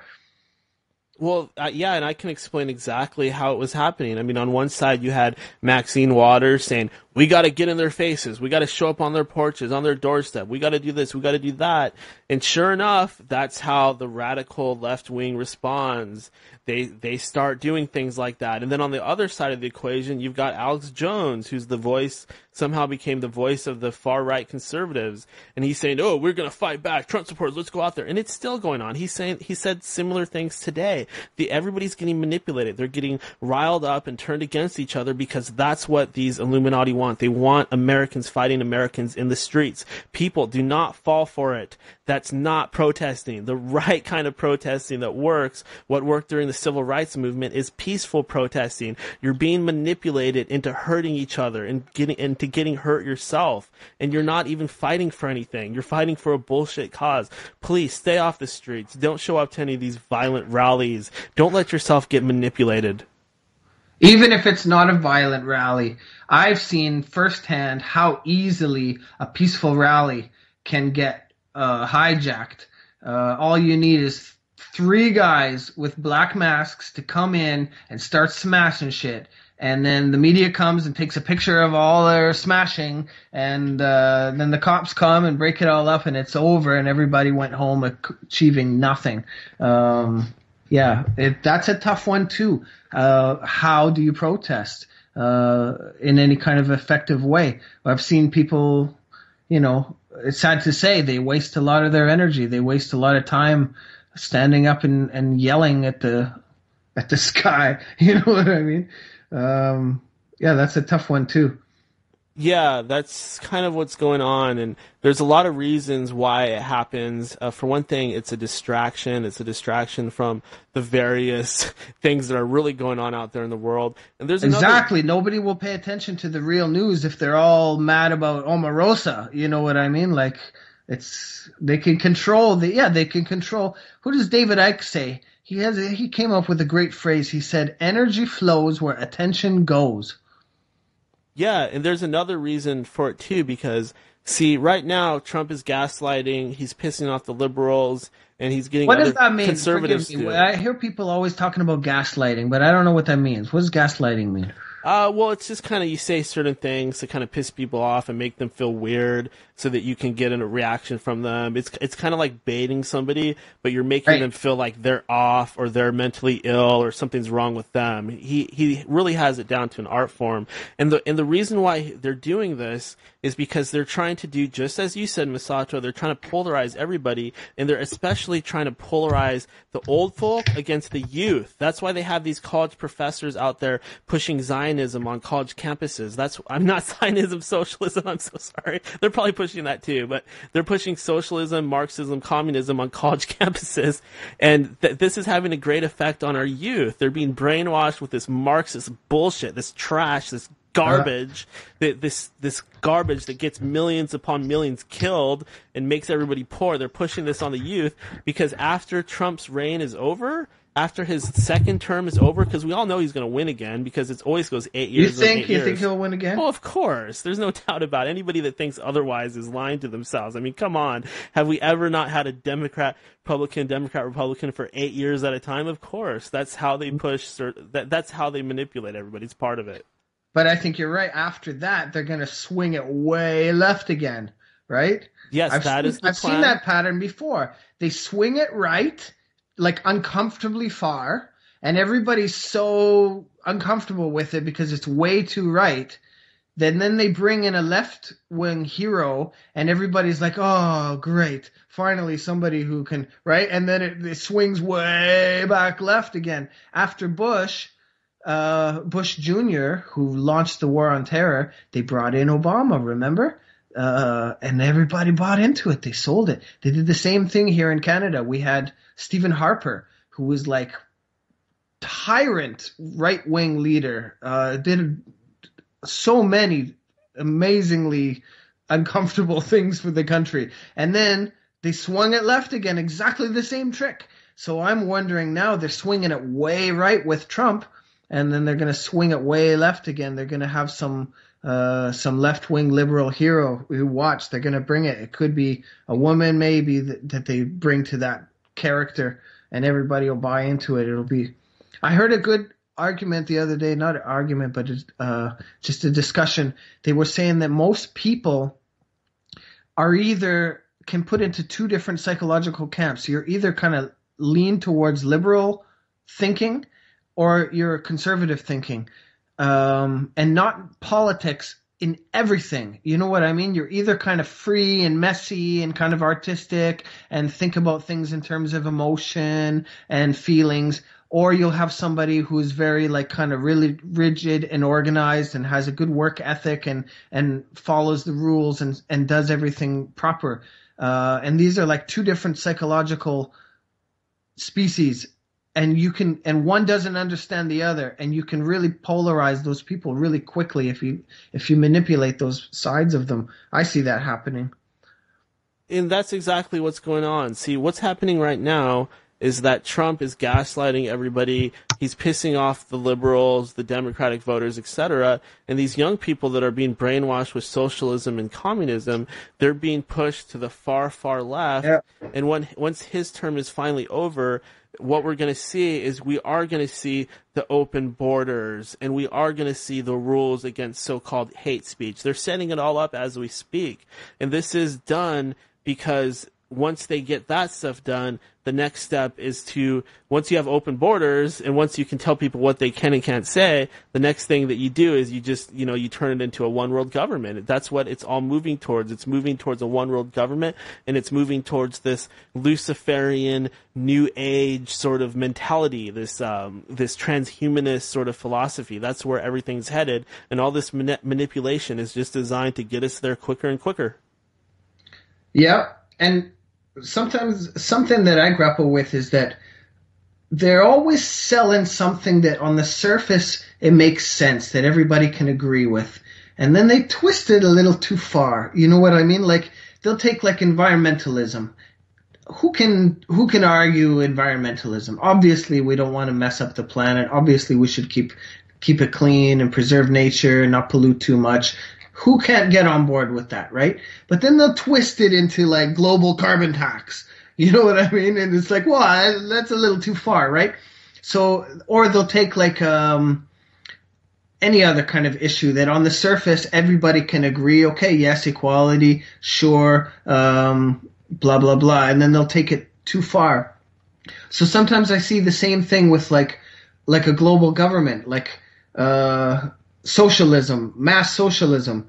If everybody's taken care of, like some Star Trek world, you know what I mean? Where we can all be in harmony and travel freely around the world and nobody's discriminated against. Sounds wonderful, right? But when you look at the people who are actively trying to set this up, they show nothing but wickedness, right?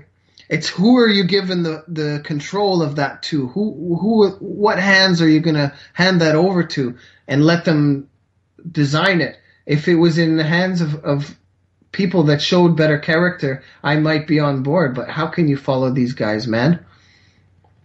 Yeah, that's the thing, that when you don't have anybody that you can turn to, when you don't have anybody that you can look up to, and when you find out that the people that you do look up to are either being manipulated or are actual PSYOPs or COINTELPRO agents or CIA agents or whoever they work for, it's very disheartening. And I've had a lot of people that just will kind of shut down, and I'll say, hey, you know, Alex Jones, he's fake, and because they enjoy his videos and they're entertained by them, they don't want to let it go. It's like pro wrestling. It's like they don't want to stop watching Raw and SmackDown. You know, it's like, yeah, I have a lot of empathy for that. Like I said, like I went through many different stages of conspiracy research, all the way from being, you know, mildly traumatized when 9/11 hit, and even more traumatized when I saw that all the news people were lying about it. That fucked me up, right? So you go through these different stages down the rabbit hole, and I've seen people fall off the edge, and I've seen people lose their mind and think that they have to be, you know, like preachers and go out and spread the word. And I've seen other people get locked into certain views.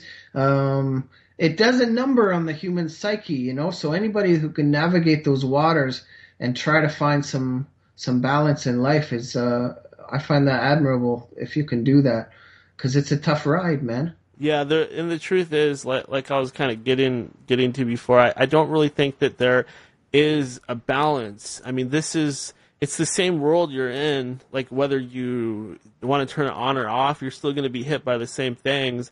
It's still, you know, your money's getting taken out of your paycheck every time you get a paycheck, and it's going to fund these black ops projects and these chemtrails and these proxy wars going on, people getting slaughtered by drones. It's really sick. It's like, as Americans, we're on top of this sort of parasitic pyramid, this capitalist pyramid, and, you know, even though I'm for democracy and for capitalism, it does kind of make me sick thinking that these shoes I'm wearing were made by freaking starving little kids in China. You can't get away. Sweatshops. You can't get away with it.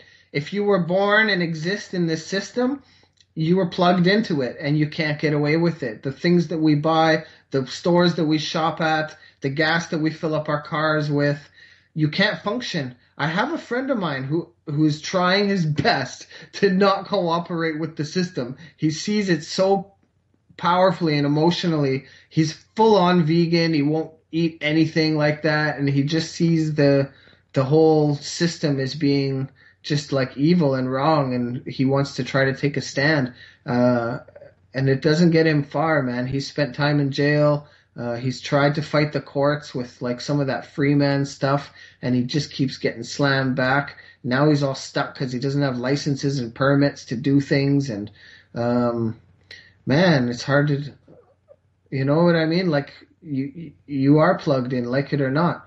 So yeah, that's the truth. And we only have so much time on this earth, and we all have to pay our bills, and we all have to eat, and we need food and shelter. And so how do you make a meaningful life knowing these things? What is valuable? What's an honorable life? Is it only standing up and trying to fight the beast, or is there some value in life that can be found even knowing these truths at the same time without taking that blue pill and going back to La La Land? You know what I mean? Like, can you live honorably knowing these things, or are we doomed to be paranoid conspiracy fucks for the rest of our life?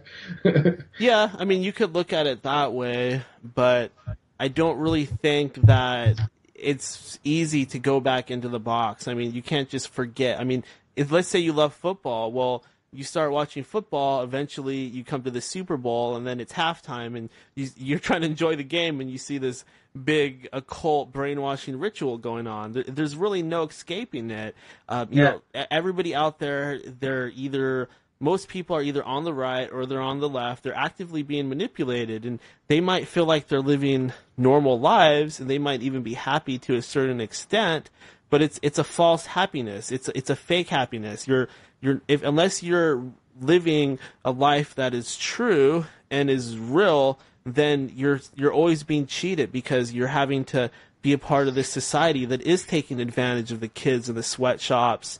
You know, this country itself, there's a history of slavery, not just of blacks, but of Irish and Native Americans, and there's a history of violence and stealing land and stuff like that. And as Americans, we don't want to talk about it. It's almost considered un-American to say, "Oh, that's horrible that the United States dropped an atom bomb on Japan, or had those camps going, or had the Tuskegee experiments against black folk and stuff like that." Nobody wants to talk about those things because it's considered non-patriotic, un-American, but it's reality. It's the truth. This country is built upon a legacy of racism, segregation, bloodshed, genocide. There's no getting around those things. I still love my country. I'm still very proud to be an American, but to act like that stuff didn't happen, well, that's not really right either. Yeah. You find solace in religious thought sometimes, because that's how they kind of paint it. There's always stories in the Bible of characters who had to endure evil times and, you know, maintaining the faith among the storm. You know what I mean? Well, I do think that we are in a modern day Babylon. You know, that's why I say from the broken ruins of Babylon. I'm in America. I'm in America right now. I'm broadcasting from America. I'm broadcasting from Babylon. Totally. When you look at that in like a timeline, we're living in super interesting times for sure. Yeah, and you know, who knows what's going to happen? A lot of this UFO stuff, is it aliens? Is it fake? Is it government? Is it demons? Et cetera, et cetera. To me, it doesn't really matter. We can all at least agree that this phenomena is real, and it's going to have implications on our lives. It's going to have implications on the future. There's something going on in our skies, something very alien, whether it's aliens or not. And the technology that they have, it is out of this fucking world. I've seen it myself. It is beyond our wildest dreams. And it's very possible that they have this stuff stashed somewhere on the other side of the moon, or underground, or under the ocean. Who knows where it's at, but it's out there. And there are people, humans even, that have this technology, and they're hoarding it all to themselves. I think about that a lot when you look at the budgets and the black budgets and the money that goes disappearing. What was it? It was like trillions of dollars the day before 9/11 just went missing. You can find that video of Donald Rumsfeld testifying. It was like the day before 9/11. He's just like, "Yep, it's gone. We can't find it. Don't know where it went." And there's always black budgets. Canada had the same thing around the same time. $2.3 trillion just went missing, and they said the best explanation they could give is that it went to anti-terror funds or something like that. There's so much money being funneled into, if you even look at the known statistics, the U.S. military gets way more funds than like anything else. Like hospitals and schools and stuff, it's pitiful compared to the military. So there's this tons of money being funneled into this amazing military. What, to fight a bunch of like Arabs in the desert? You know what I mean? Like sometimes I think that there's way more to it than that there's all kinds of secret black ops stuff. And a lot of that technology is, it's just stuff that we're not supposed to know about. Yeah, exactly. We're not supposed to know about it because they want to slow release it to us in a very controlled manner so things don't get out of hand for them. The last thing they want is, all these little crazy countries with crazy dictators that the CIA controls. The last thing they want is for this type of weaponry and technology to get in the hands of those people or get in the hands of the general public that might use the technology to overthrow them. So that's why they keep it for themselves. But the fact that people are having these experiences and they're happening more and more, we need to pay attention to this. There's something going on and it's accelerating. It's happening faster and faster, and we're headed for something major. Look at what's going on, people. There are literally people fighting and beating each other up and even killing each other in the streets. And I predicted this stuff was going to happen months before it started to happen, and it is indeed happening. Yeah, but then we were talking about how it can bring on paranoia. A good friend of mine asked the question that when you've been aware of big lies, right? Like for me, it's a total fact that 9/11 was a lie. The mainstream media told the lie. It was written and staged and produced, you know. So when you see things that big, you can't help but wonder what else are they lying about. And then you think of like the budgets, like I said, the black budgets, and you talk about UFO phenomenon, how many people have witnessed things. It does get a little scary when you start asking yourself, okay, how much have I really been lied to? How much of what I think I know is total bullshit? And how many things, you know what I mean? Like, how deep does it go? Are they just covering things up on the surface and we just find little conspiracies here or there, but basically our reality is what it seems minus a few things? Or is it you know what I mean? Like, you've seen people, they'll go as far as start talking about flat earth and things like that everything is fake and everything is a trick and you can't trust anything. How far do you go with that? You know what I mean? Because really, how can you tell if this is fake, then how much else is fake, right? Where do you draw the line? Yeah, and you don't want to become paranoid. There are indeed individuals out there that are affected by mental illness, and perhaps they have some sort of electrochemical imbalance in the brain. Perhaps it's evil spirits or demonic entities that are somehow parasitizing their minds. But regardless, there are people out there that are genuinely mentally ill and believe things are going on that are simply not going on. So you have to really keep that in mind, and you have to keep in mind how easy it is to actually lose your mind when you start getting into this stuff, because it goes deep. It can be very depressing. It can lead to anxiety, paranoia. You have to be a very strong person with a very strong constitution, with a very strong frame to get through it. Otherwise, you could very well just lose yourself to it. Yeah, that's why I find it interesting. I went through kind of a journey like you, where you kind of I was raised with religious influence, and then there was a time you kind of turn your back on it and you're like, that's all nonsense. I'm going to start thinking for myself, questioning and looking at other things, right? And I was very surprised that many of the conspiracy rabbit holes that I've been digging through, they start to lead back to some kind of religious principles, and like you said, like you can connect them up, and it becomes kind of a spiritual warfare kind of thing. It's two ways of thinking. You're either in kind of a love kind of thinking, or you're in a selfish, destructive kind of thinking, and what's going on in the world.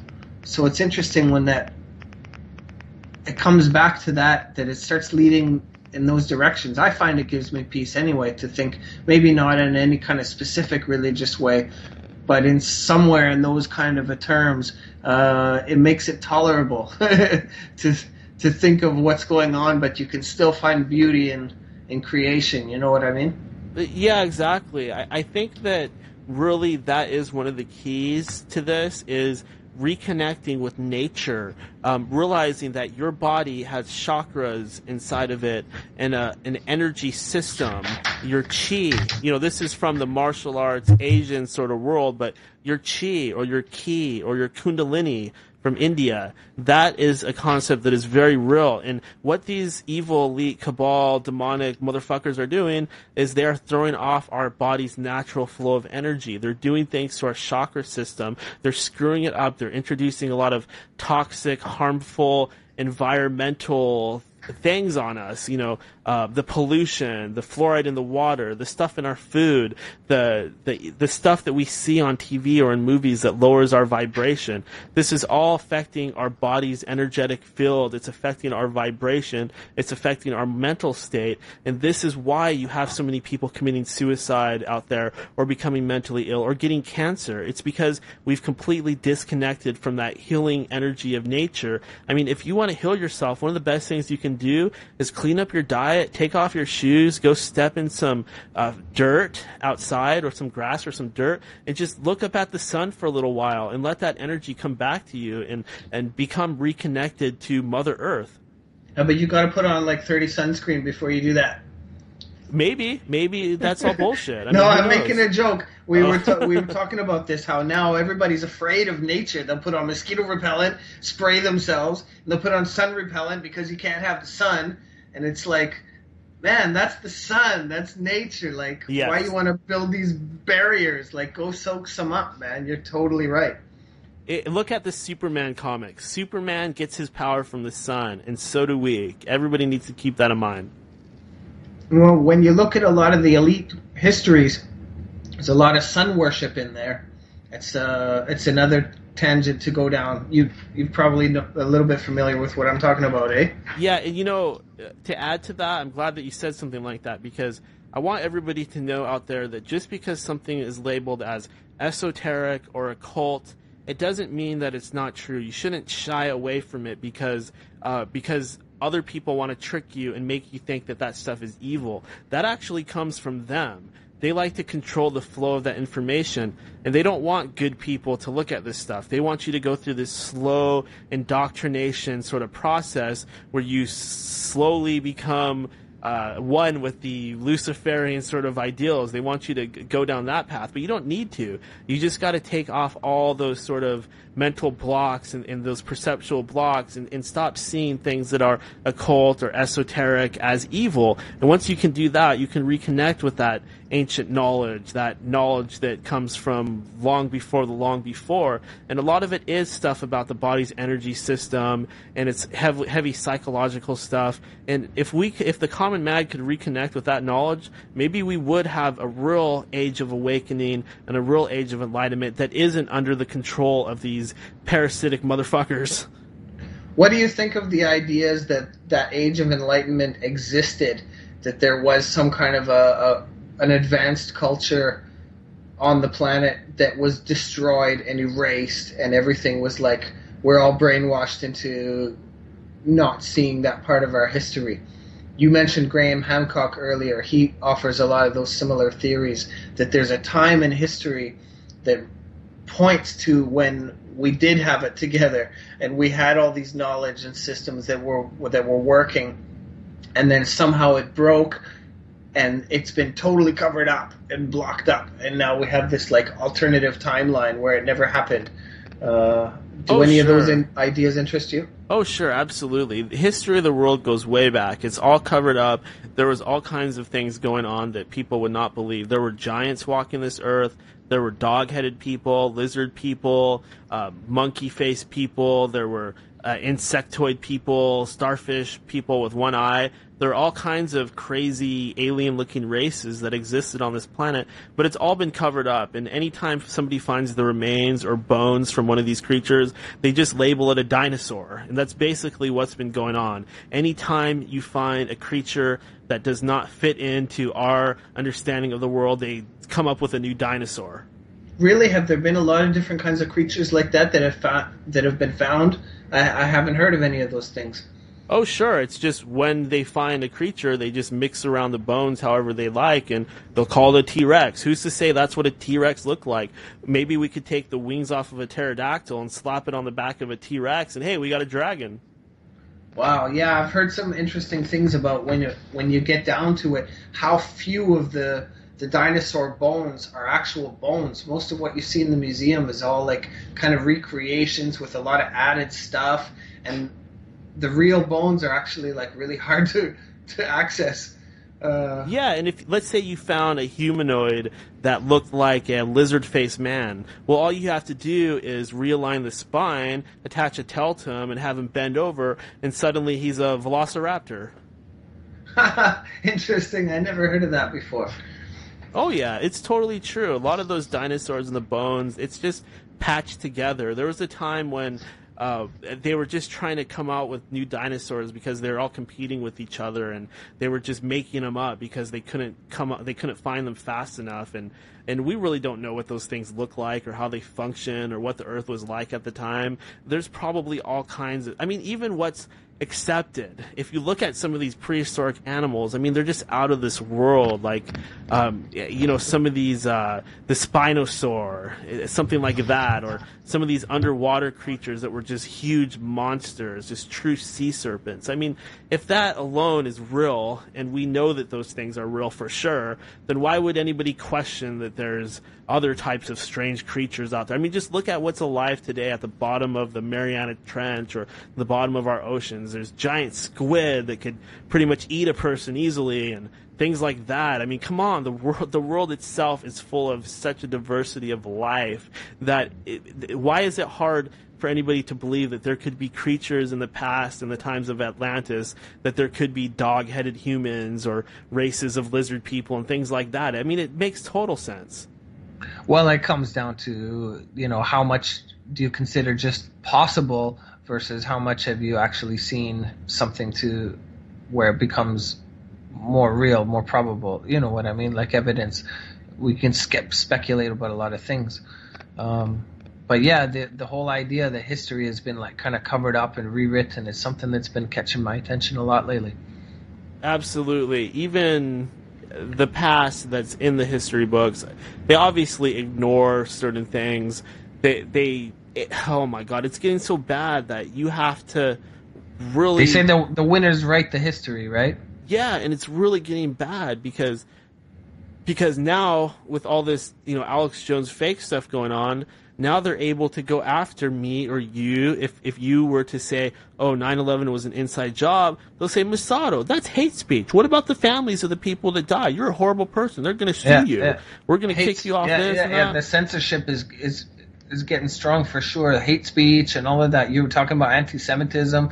It's scary because if you're a high-profile person, any kind of person of an audience, you better be fucking careful if you talk about Israel or Palestine because it's career suicide, right? Yeah, and I see so many people having that fear, like they won't let it come out of their mouth, and it makes me angry. It's like, just say it, because it bothers me. It's like, that's like the ultimate pussing out, when people won't even say, are afraid to even talk. That's the ultimate pussing out, and I know there's tons of people out there, there's millions and billions of people out there that totally puss out when it comes to that topic, and it's time to stop pussing out. But that's totally what's happening. Like I said, you can't look at what's happening. The whole war on terror, the whole foreign policy, everything that's going on about that stuff, it's totally centered around Israel. The relationship between America and Israel is what's funding and directing the war on terror. They're trying to control the region. They talk about the Greater Israel Project. That's what the Zionists have been talking about. There's no secret. They want to control that area, so they want to... You know what I mean? Like, it's all there in the open. They've been talking about it forever. Yeah. That's what you talk about the Zionists, right? So if you want to talk about the war on terror and what's going on in Yemen and what's going on in Palestine and what it's all about, if you're not allowed to talk about Israel, well, then you just have all these bizarre things happening all over the place that doesn't make any sense. Why are they bombing this place? And why are they trying to get rid of that leader? And what the heck is going on? It all makes no sense. But you put Israel in the middle, and the puzzle pieces connect. It's very clear. So if you want to talk about what's going on in the world, and the U.S. in general, and their foreign policy, and how they're spending all their money on their military and what they're doing with it, you have to talk about it. You have to talk about it. It doesn't make you hateful. No. It doesn't make you know what I mean? You're That's just ridiculous. talking politics. Yeah, it's ridiculous. And that brings us to another question, because we know it's not just this group or that group. It's not just the Zionists. It's not just the Jesuits, aka Catholics. It's not just the Freemasons. It's not just this or that secret society or group or the CIA or the FBI, et cetera, et cetera. It's not just one.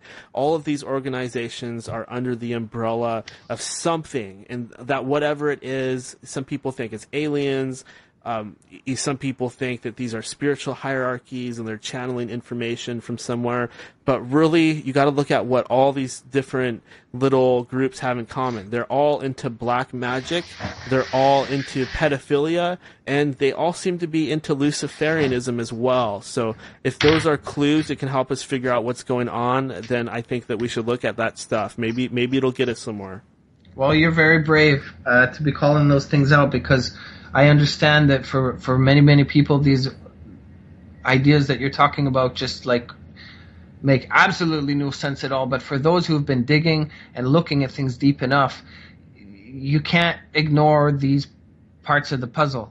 They start to connect up a lot of things, and I think you're heading in the right direction. It's very strange and it's very odd, and we have to be open-minded. But I think you're totally right that some of these questions are key to ask right now and investigate and try to figure out what are the answers to them. So I applaud you for having the guts to say what you think is important, and and keep being honest with yourself. And thank you. That does actually mean a lot to me. But I can say that I do, just like I believe in a God and I believe in a creator and a source, whatever sort of religion that the people follow out there. I mean, whether it's this or it's that, I think that everybody believes in some kind of source of creation on some level. But while I believe in that, I also believe that there's an anti to that too, because I believe that in reality, there is always a yin to the yang, and there's always an answer to any question, and there's always two sides to every coin. So while I do believe in a God, I also believe in an anti-God or a devil or an adversary. And that's something that I believe strongly in. And a lot of people have trouble with that. A lot of people have lots of trouble with that. And, some people, they'll find ways to kind of skate around the topic. But I absolutely do believe that there is an ultimate evil out there that can direct things, just like there's a God out there that can direct things.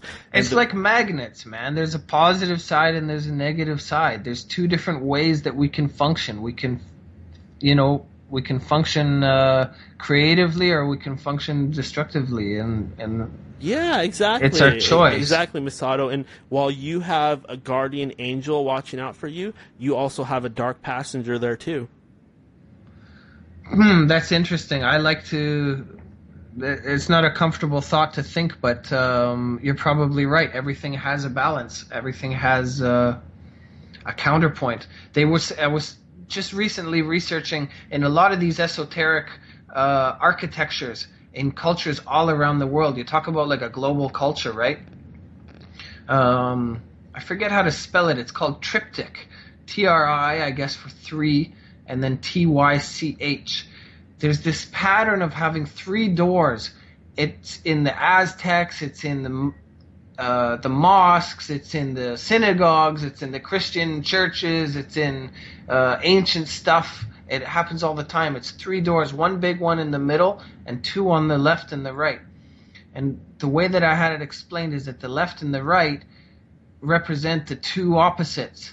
And when you're enlightened, or when you're an order of these, member of these orders or whatever, once you've figured it out, you can go through the middle door, which is like you found the balance between the yin and the yang. You've put them together and you're operating, right? So we were talking about division, how we see like a polarization in left and rights. They're trying to get people into either go through one door or the other door and hate, you know what I mean? So I think you're right about looking at that balance and accepting that as part of just like how things work, right? Yeah, and it very well may be that there is no way to exorcise yourself of this dark passenger, of this lower self. It might just be that you need to learn to live with it. There's a quote that I like to bring up that was in the recent Doctor Strange movie where he's talking to his master, the Ancient One, and she says, "You cannot get rid of your demons. All you can do is live above them." And even though that was just a dumb movie, that really hit close to home. I mean, that struck a chord with me. That is so true. Interesting. You don't think that there's some people who just like their natural disposition is to be more towards the dark or more towards the light, and you have people that are more extreme in one or the other, and more people that are maybe more in the middle and have a little bit greater balance. Like some people that are dark, you see them in the politics, they're dark. They're mostly dark. They're not a 50-50. They're consumed by it, right? Well, that's for every one of those motherfuckers, maybe there's somebody on the opposite end of the scale that has mostly love in them. You know what I mean? And they're representing their 80 or 90% of that, and their darkness is very small, very thin. You know what I mean? It's everybody in equal mix is what I'm trying to ask. Yeah, exactly. And it really comes down to choice. You can listen to those voices that are telling you negative things, that are triggering your insecurities and trying to find every little weakness in you, or you can ignore them and you can focus on positive things. And it really comes down to who you want to listen to. We have spirits around us that are as thick as flies, that are all around us, and it is our choice who we listen to or what we listen to. Do you want to listen to the angelic, positive influences, whether they come from angels or positive aliens or from Source itself?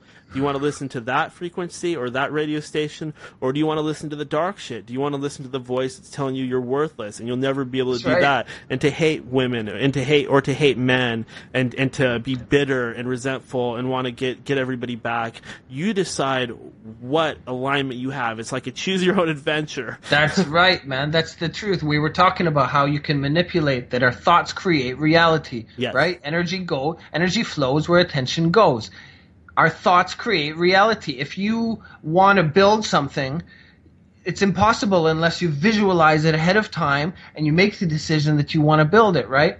So that you're totally right, man. How you put your thoughts is really important. Do you want to focus on negative? Do you want to focus on positive? Do you want to have faithful and uplifting, points of thought, or do you want to be hateful and right?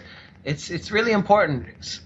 Yeah, and you got to be careful what you're getting drawn into. I mean, you could get really into this, like this protesting with the Antifa and the Proud Boys, and there's so many things to protest for, man. That's what I was trying to. I got this other guy that I was chatting to. And you can get really into this stuff. You can get really into it, but you got to think about what you're getting distracted from and what you're not focusing on.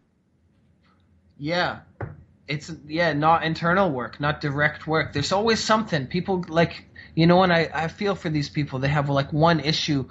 They'll stand on the corner with a banner for abortion or animal rights or whatever, and it's like, okay, great, your heart bleeds, I get it, but there's so many things to bleed for, right? If you right across the street, there's probably some suffering going on in a house. It'll never end, you know what I mean? So do you let that occupy all your thoughts and just magnify it and continue the pattern, or do you try to create positive thoughts and bring light to the world? Yeah, exactly. And it's totally your choice. You can sit there and feel sorry for yourself and give in to depression and be like, oh, woe's me, poor me, my parents abused me, wow, I was molested, wow, I grew up poor, wow, everybody's against me, like, somebody give me some free stuff. You can be like that, or you can say, you know what, I went through this shit, it sucks, it makes me feel like crap, I'm going to need to express myself sometimes. I'm going to need to cry sometimes. But you know what? Fuck it. I'm going to grab life by the horns. I'm going to ignite the lion heart inside of me. And I'm going to make something of my life. I'm going to work to make the world a better place. I'm going to let the Most High work through me. And I'm going to be his agent, his or her agent on this earth, so that I can do good, as opposed to just being another one of these zombies succumbing to self-pity. Fucking great, man. That's awesome. I'm sitting here cheering. That was amazing. That was incredible. You're a warrior. Thank you. Yeah. Fucking do it, man. Bring that light. Do your thing. Are you creative in any other ways other than doing your podcast? Do you draw? Do you paint? Do you build? Do you write? Do you sing? Anything else that's creative that you do? Figaro. Oh, when is your next tour? Does that answer your question? No, I'm just kidding. But I do play guitar, and I make music in other ways. I'm also really into computers and building websites and stuff like that, obviously. I'm into martial arts still. I plan to get back into the gym and get back into it. It's just my schedule's just been so screwy. What kind of styles do you train? Oh, you know, the MMA stuff, the jiu-jitsu, kickboxing mostly, and a little No-gi, wrestling. no-gi scrapping then. Yeah, no gi stuff. You know, sparring hard, training hard. It's rough on the body. I can't always maintain it, but I think that it's a skill that a lot of us are going to need to learn going into these last days. I think that learning how to defend yourself and maybe even learning to use weaponry and learning how to do organic farming and stuff like that, learn to pilot vehicles, helicopters, things like that. I think those skills are going to go a long ways in what's going to come to pass. All right. Well, if the apocalypse comes and I'm on the West Coast, I'll make my way down to Seattle and I'll try to join your militia. Well, I'm not going to start any militia, but hey, listen. The truth is that I love that you're saying that, because the truth is that we do need to stay in touch. We do need to network. We do need to work together if we're going to survive all this stuff. Even if it just means surviving spiritually, we do need to join hands. I mean, not physically, but you know what I mean. We need to put our heads together because there's only so many of us. Yeah, exactly, and make people not afraid to talk about the things that are concerning to them. Don't let the mainstream media and the social trending online on your social media dictate what's important to you and what you think is worth talking about or not worth talking about. Think for yourself, right? Yeah, think for yourself. Be your own man. Trust. And if you get ideas that are out of the box, fucking step out of the box, man. It's there. It's a good idea. You know it's a good idea because it feels like it, right? Go explore it. Don't be afraid. Yeah, and sometimes it helps to just disconnect and pull yourself. I've been getting really addicted to the Twitter lately, but more and more I'm just getting disgusted with myself because, I mean, I feel like I'm doing some good, but because it is all so tightly controlled, it feels like a wasted investment because let's face it, I'm eventually going to get deleted off of all that shit. Real men get banned. Don't you know that from social media? Oh, yeah, just like us originally over on Sherdog. The best characters end up getting banned from those. Do you ban people on your forum? Are you a tight moderator? The Ninja Shoes, it's really just, it had its day and it had its time when it was popular, but I'm mostly focused on End of Days Radio now. I mean, Ninja Shoes is still around. I saw that you've got a second forum now. You've got a new forum for End of Days, right? Yeah, and I want this to be a place where people can come and say whatever they want and not have to worry about getting banned. So very loose moderating on there. Definitely, you can come on there and say what you want. I'd really like to start some sort of like think tank where people can express these ideas without having to worry about saying the wrong thing or getting banned or anything like that. And, of course, I love Ninja Shoes. It's very close to my heart. I'll never shut it down. It'll always be around, and I'd love for it to grow and prosper. But at the moment, the main thing is End of Days Radio, and hopefully I'll be able to expand Ninja Shoes at some point too. I already kind of started a podcast over there, but I'm just one man, so unless I manage to make this whole operation bigger, there's only so much I can do. But at the moment, I'm really focused on spreading truth. Well, keep being creative, man. Keep doing it how you're doing it. We have to trust that those kind of paths are worth something.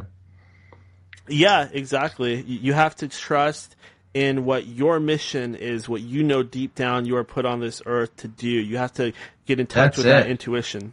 Yeah, big or small. You know what I mean? I heard a good quote saying something like, following your own path, even if it's not great, is way better than following somebody else's path that might be great. If you're not being true to yourself, it's all wasted effort. You have to be true. Yeah. And go where it leads you. Yeah, be true to yourself. Don't be fake. Don't say things because you want people to like you. Don't front. Don't create an image that you have to adhere to. Don't lie. Don't lie to yourself. Just be your fucking self and be unapologetically you. That's the only way that you will ever be happy on this earth. That's the only way you'll get in touch with your real mission, is if you can be yourself. And there's people that will say that's very easy. I don't agree with that. I think it's really hard to be yourself, and it takes work every day to be honest and unapologetically you. Yeah, well said, man. Yeah, and you find it through different things. You find it through martial arts. You find it through other kinds of arts. You find it through bettering yourself and trying to work through your own demons, like you said, What was the quote again that you said? About we all have the demons. Oh, yeah. You can't get rid of your demons. You can only live above them. Right on, man. Yeah, good stuff. Thanks for the chat. What do you say we wrap it up? Yeah, I mean, it's been 2 hours. I've had to pee for like the last 30, 40 minutes. I've been hanging in there, buddy. I appreciate you doing this. You need a wireless mic so you can just take it with you. Yeah, I'd like to see I that got an air technology. conditioner in the back. You can take a pee in the bathroom. Okay, buddy. Let's wrap it up. Dude, since you're on here, do you want to plug anything? No, it's all right. Really? Yeah. Yeah, well, go to the forum. I'm going to join your forum. I like small forums. Mine's the same thing. It's very similar to Ninja Shoes or End of Days. It's unmoderated. It's called Masato Toys Forums.com. And yours is what? What's your End of Days forum? Endofdaysradio.com. And the access to the forum is there? Yep. All right, I'm signing up. I'm gonna start joining it.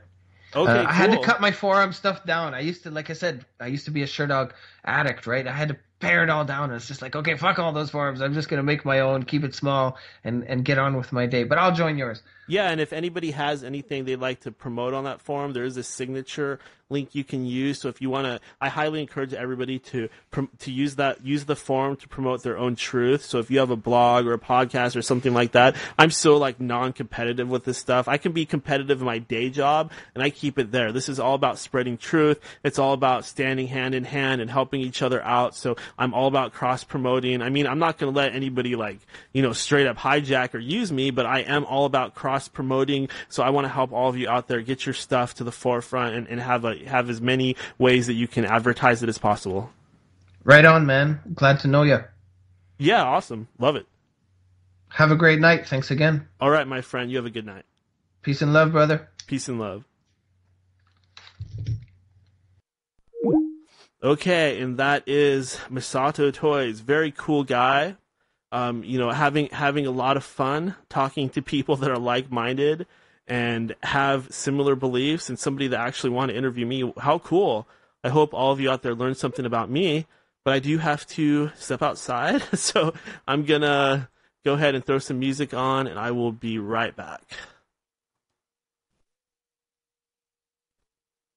Welcome back to End of Days Radio. This is Daniel, your host, and I am broadcasting to you from my studio here in the Pacific Northwest, the most beautiful, most rainy, most covered in trees area in the whole world.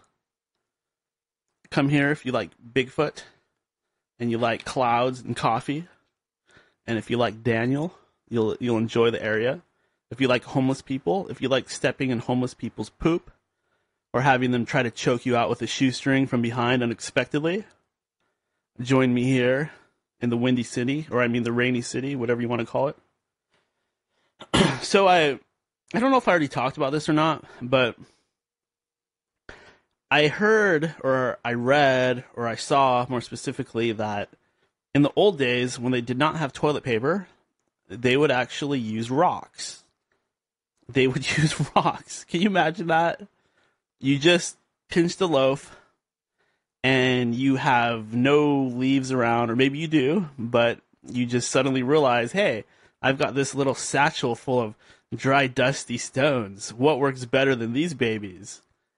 And you just kind of clean yourself off with the rocks, and then you just kind of, I don't know, what do you take them down to the river and wash them off, or you just sort of toss them to the side? It's a real thing. I mean, look it up. Go on Google and look it up, and you will see pictures of old paintings of guys and women actually using rocks to clean themselves after taking the duty. Pretty fascinating, right? Because I always wonder how people back in the old days would take care of things like that. A lot of people believe in reincarnation. Perhaps I was reincarnated. Perhaps I used to carry around a satchel of rocks with me. And then you have the whole issue of a woman in her time of the month. And there's that saying of being on the rag. Back then, they literally used rags. That's what they had to use. We have a lot of modern conveniences that I think that we kind of take lightly and take for granted. But I wonder if all of those things were taken away. The toilet paper, the tampons, the toothpaste, the electricity, the refrigerator, what would happen?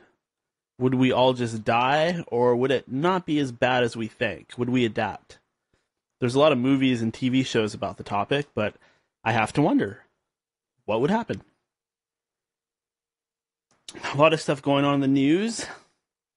I don't have tons and tons to talk about tonight. I really don't. I don't have, like, this long list of stuff like I usually do.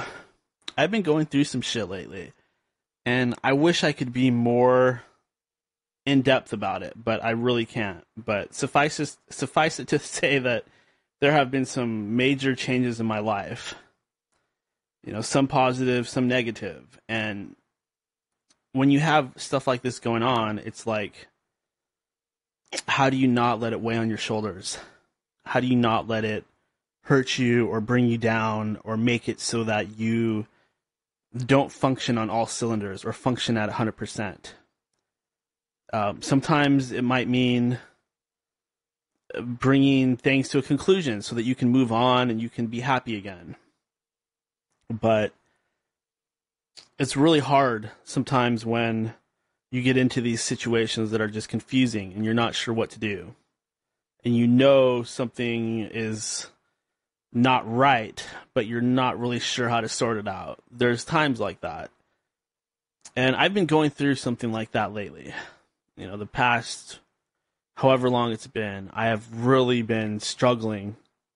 And I know all of you out there go through your own struggles, but just know that you are not alone. There's no such thing as a person that is just happy 24/7. It doesn't exist. We all struggle here on this earth. We all go through our ups and downs. But don't worry, you would never be put in a situation that you cannot handle. That's the thing to remember. There's nothing that could happen to you that could truly defeat you. You always have the choice to keep going, no matter how bad things get. Even if you're being shoved forcefully into a meat grinder, there's hope. There's always hope. Oh boy. It's all about attitude. It's about being positive and seeing the light at the end of the tunnel, no matter how bad things get. No matter how bad people can treat you sometimes. No matter how worthless they can make you feel, no matter how out of sorts or weird or rejected they can make you feel, even if they play games with your mind, things like that. You just have to have hope, even through things like that. When you're being presented with situations that really try who you are and really force you to make those hard choices. I gotta believe in the long run somehow it's gonna be good. But I've just rambled about nothing for like the past 5 minutes. I'm rambling about something that I can't really explain what it's all about, but I want to talk about it because it's on my mind. Okay, let's move on. So,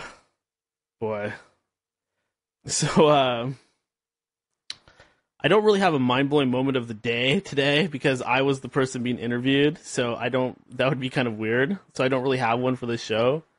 But I think that every show that we do is mind-blowing. I really do. Even if it's mind-blowing for 2 minutes or 2 hours or 3 hours, there's always something in there. There's always some little gem or insight. I hope it makes all the nonsense worth getting through. Because that's really what we're here to do. Just spread knowledge and information, and hopefully knowledge and information that can actually help you and help improve your worldview or make you think in some way, or at least entertain you. At the end of the day, I mean, if I can entertain a few people out there, it's not so bad. It's not so bad. It's not so bad. Recently, a bunch of Catholic priests were caught again molesting children. Apparently, whoa, Jesus. Hello? Hello. Hey there, buddy. What's going on, Daniel? Not much, just hanging out. How about yourself? Oh, same, but just enjoying that fantastic show. Thank you. God damn. I take it you enjoyed it. Incredible. I enjoyed that. And then Jesse said it was nice to hear your history, your feelings and thoughts on those matters. Yeah, I But probably your could have guest kept going. Oh, no, please. Jessie liked that she got more in-depth information about your thoughts on things. Yeah, I appreciate that. A lot of people have kind of wanted to know a little bit more about my past or my perception of things or my beliefs, and I'm glad to be able to put it out there. I mean, I've got my own model of reality, and I've had some very strange things happen to me, and if I can somehow help other people by just being honest about my life, then I'm all for it. I just find myself becoming more and more honest every time I do this show. I just want to be more and more real with everybody out there. That's so cool. And I've been listening to your show so long that I know kind of your craziest stories, some of the ones you've told on air. And so I kind of know that history, and it's pretty cool of you to put some of that out there. If anybody wanted to hear your history, you just got to dig through those shows. I like the one where the UFO came, where you saw the UFO, Daniel. Yeah, that alone, I mean, there's only so many of these events that I can get to, but that alone just had a tremendous impact on me. It just completely blew my mind and threw my reality through a loop, and I was left just kind of empty, and I had to look and search to fill that gap that it left inside of me, because it really did turn my whole reality up on its head. But how big was that UFO again? That's the thing. It wasn't really that big at all. It was probably a little bit bigger than a Volkswagen Bug. I couldn't imagine there being a pilot inside of there, and if there was, there could only be like one. Wow, that's so trippy. But then we saw another. And that's not even. Yeah, we saw another UFO out here one day, and it was the size of a football field. Yeah, I remember you saying there was a big one, a giant one you saw. That was from far away, though. That was from far away. The one that came up close was really small. It was like some kind of robotic drone or something. I've only seen the UFOs as lights in the sky that don't behave right. Mm-hmm. And I've seen a ton of those. I live in Utah, where there's probably giant space platforms above us. It could be drones. But no, these things are flying too. It's not your conventional drone, It flies by helicopter blades. Your exactly. guest was so knowledgeable. Wow. Or your interview with the guest. Yeah, he's somebody that I've known for quite a while, going back to the old, being a fan of the UFC fighting and stuff like that. Like I was saying, I kind of got off of that stuff. I just sort of, I'm still into it. I still like it. It's just, this is my main thing now, is spreading the truth. I find it to be a lot more fulfilling and a lot more important. I just liked his passion for the truth. How he just could pretty much tell you every point that brought him to the conspiracy, the paranormal, and I loved how he wanted love, and he was for love and a peaceful message too. Incredible energy. Yeah, I love that. I mean, I'm all for the same stuff, love and unity and respect and all of that. I think that sometimes we don't want to talk that way because it sounds really goody two-shoes, and you know what I mean? But really, I mean, that's where it's at. That's where it's at, is, the positivity and feeling love for one another. Yeah, because war is just a giant a trick and a trap. Yeah, you have to have love. And well, here you go. What do you want in your life? Love, or and peace, or war? If you ask your average person that, they want peace, right? Yeah, and the truth is that we all, there's that song, a time for this, a time for that, a time for this. For love, time for peace. Yeah, from the Bible, that ripped off from the Psalms. Was that John Denver? Who wrote that No, song? that was late 60s. It was a time for... Don't make me have to Google it. I swear it's not too late. It was to everything turn, turn, turn. There is a season, turn, turn, turn. And I can't quite grab the band name. Oh, it's by the Byrds. The Byrds. God, how can I forget the Byrds? How can I forget the Byrds? Because that's Eric Clapton. Yeah, those Guitar. guys. That's all the biggest, some of the biggest artists. The David guy that Crosby. played guitar for Rod Stewart was in the Byrds. Yeah, fantastic. And there were a group. couple other big names in the Byrds.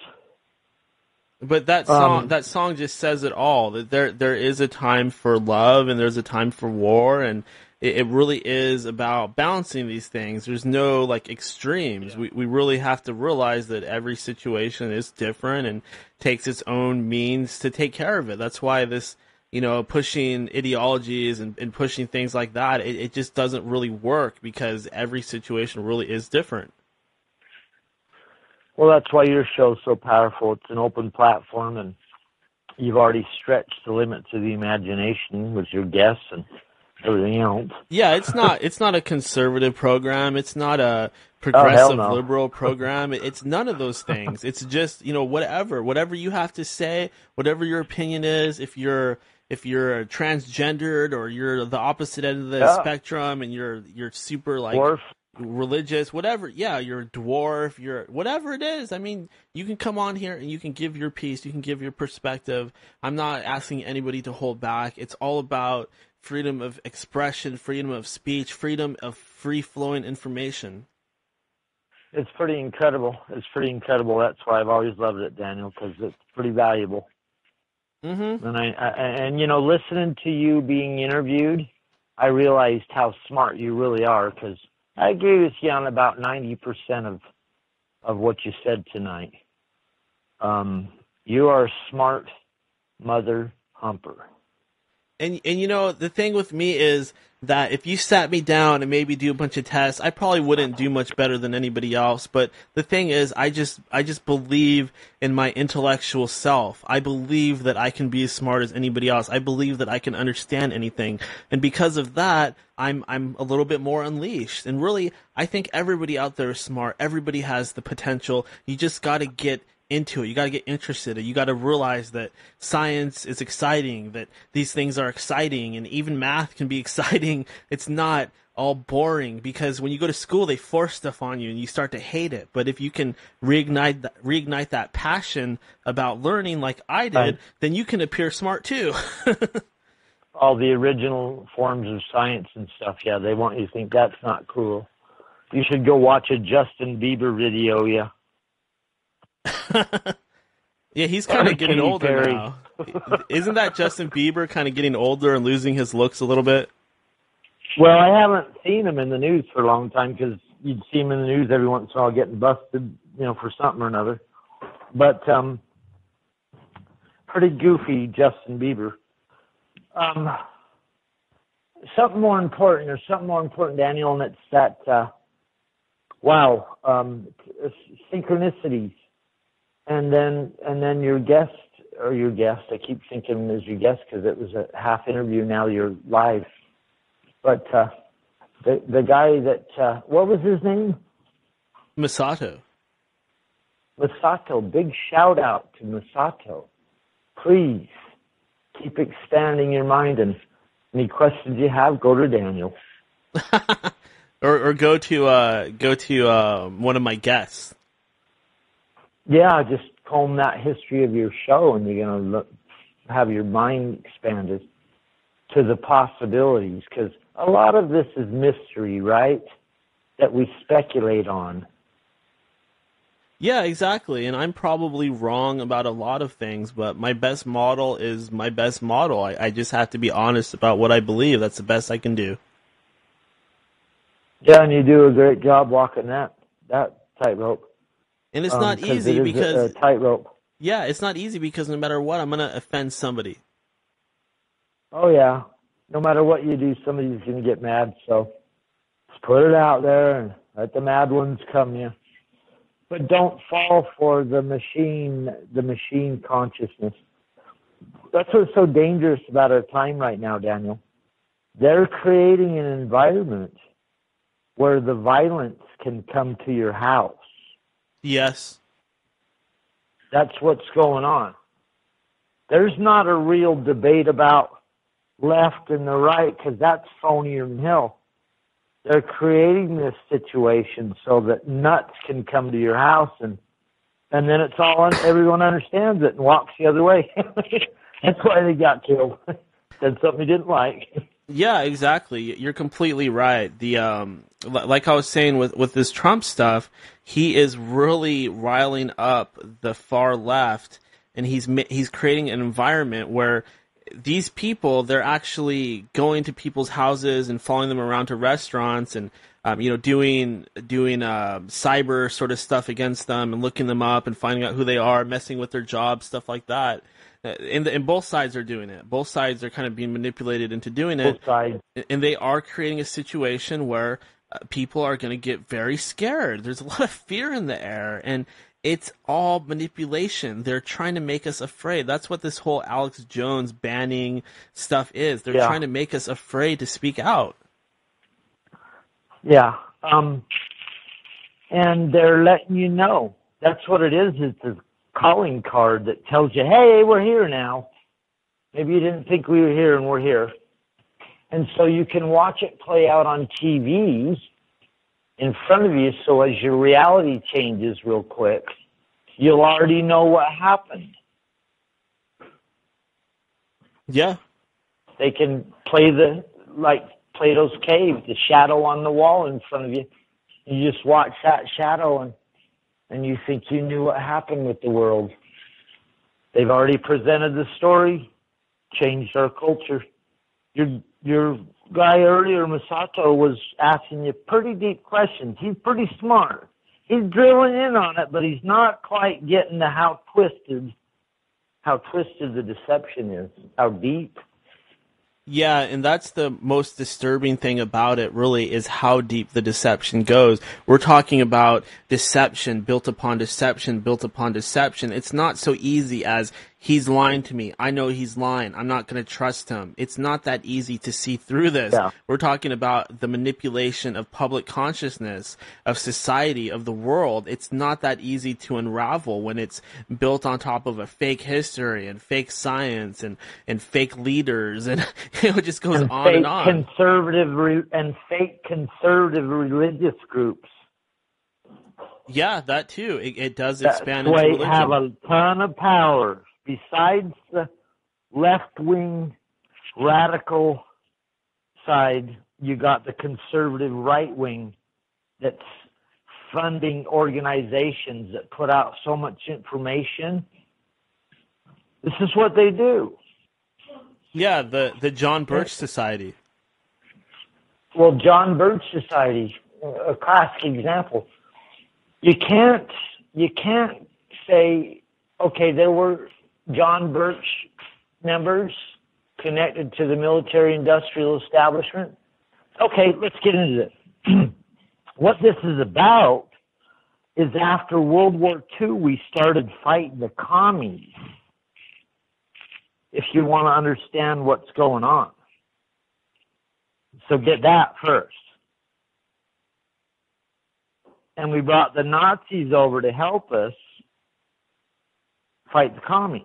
You see the stories? Yeah, absolutely.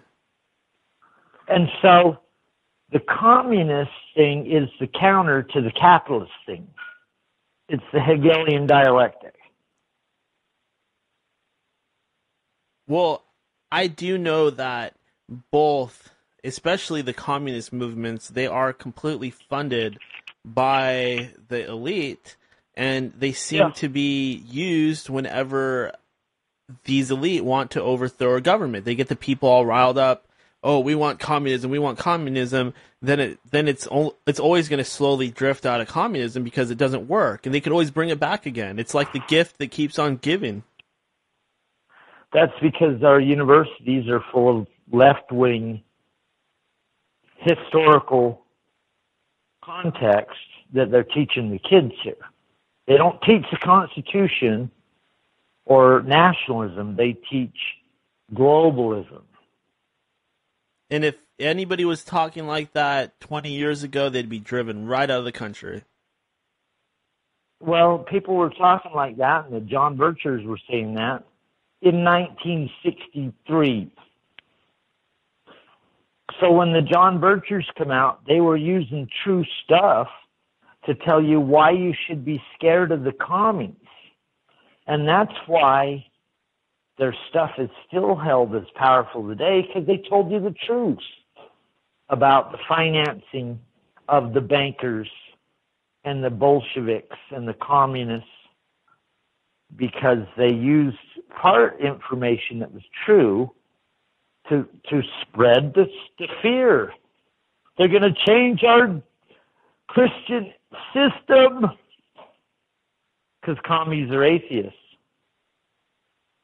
Well, yeah, of course, and that is a big part of it too, because if you can destroy people's spirituality, you can completely control them, because a lot of your belief system is tied to religion, and if you can throw that out the window, well, you can replace it with whatever you want, including complete love and devotion to the state. What it really is it's the state against a free person. Yeah, that's all it is. Yeah, but they put labels on it. Sure, but at the top of it all, you have these manipulators that are creating these situations just to make themselves more money. Well, you have the global elite, you have the Illuminati, you have the pyramid at the center that collects all the money off of the global chess game. Yeah, exactly. That's what it is. It's just a big chess game. Your Masato was talking about the CFR being a large key to this. Yeah, that's a large key to this. Everybody that's almost anyone in our political system is a member of the CFR. Has been since the 50s, 40s, 30s. That thing's old. Rockefellers set it up to make sure the world went towards globalism. Yeah, there's a little elite group that runs the world, but they have giant councils of men that meet at the CFR. All your favorite politicians are members, or all your known politicians. Well, hey, Todd, if you go down to the South, there's something called the Good Old Boys Network, and that's exactly what that is. It's a Good Old Boys Network that is the biggest and oldest Good Old Boys Network. Older, as old as the Southern Good Old Boys Network. And if you want to see how bad it really is, look into the history of the South. There's some nasty stuff that's gone on. Oh, hell yeah. But at the turn of the century, go back 118 years, everybody that's running anything's a Mason, or they're in on there's a lodge down the street where all the people that run the town meet, right? Everywhere. That shit's in every country. It's like the Boy Scouts. I went up to Forks, Washington, which is like, that's where the Twilight series of books took place. It's a little town out in the middle of nowhere. Hardly anybody lives there. And I was like talking to some of the people there, and there were dudes wearing Freemason rings, like out in the middle of nowhere. I couldn't help but think, right there. Yeah. And I drive behind people. I'm going to work, and I see Freemasonic window decals. Yeah, you see them everywhere. On the backs of cars. If you see a MM... They almost have all their symbols of how higher level they are. If you see an MM on a license plate, it stands for Master Mason. Well, I'm saying they don't hide the square and compass symbols. Why would they? Nobody knows what it means. Nobody knows what it means or cares. Plowed them. Yeah. Yeah. Oh, so I got And the Mormons are tightly connected to the Masons. I mean, their whole inner degrees are part of the initiation. Their ceremonies are right from the Masons. Yeah, exactly. That model is not only used in Masonry, but it's used in all types of organizations and secret societies all throughout history. It's the idea that somewhere we've got this hidden book of knowledge, and you have to keep ascending the ranks to get more and more knowledge. Meanwhile, if there was really that sort of knowledge out there, you could probably just read it in a book somewhere or find out about it from one of your friends without having to join some kind of creepy organization. Well, you might be able to figure out there's a creepy organization that sits all around you. Yeah. And then what are you going to do? That's what Masato kept asking you questions about. How do you deal with this once your mind's been blown apart? Do you go paranoid or you get paranoid? What you do is that I guess I'm 50-something. I don't want to say exactly so they can target me with their chemtrails. But I'm 50-something, and after 20, 30 years of knowing that this is going on, you lose your mind in the beginning, and then the center kind of go away. Maybe it's what I kind of did, and then realize that it's not going away, and then pull it back together and lean back on everything that kept you strong. And I don't think you need to run to any organized religion, but whatever it is that brings you peace and you can lean on for strength once you realize what kind of shit's going on. That's what you do. Yeah, and I don't really lean on anything. It's more like, for me, it's relaxing and just kind of letting it come to me, because when that happens, when I just relax and clear my mind and focus on more of a positive mental state, the answers just kind of come to me, and that's how I get myself back on track. That's how I feel right again. And really, it's more like being ignited, having a torch lit in my heart. That's more what it's like than anything else. That's pretty potent. I'll tell you one synchronicity that occurred, because your show's paranormal. You remember the guy does a podcast I told you about, Dan Carlin? Takes him 1 year to put out a podcast 4 hours long. It's called Hardcore History. Yeah, I think I've heard of that one yet. I was just telling you, he does these incredible, documentary audio of subjects. World War II, the Roman Empire, different things. He just released this show today. I found it on Japan, leading up to World War II. That was incredible. Talking about how, if you want to understand the history of Japan, you have to understand their socioeconomic conditions, their ideologies, their political systems, the economic pressure that led up to them being bombed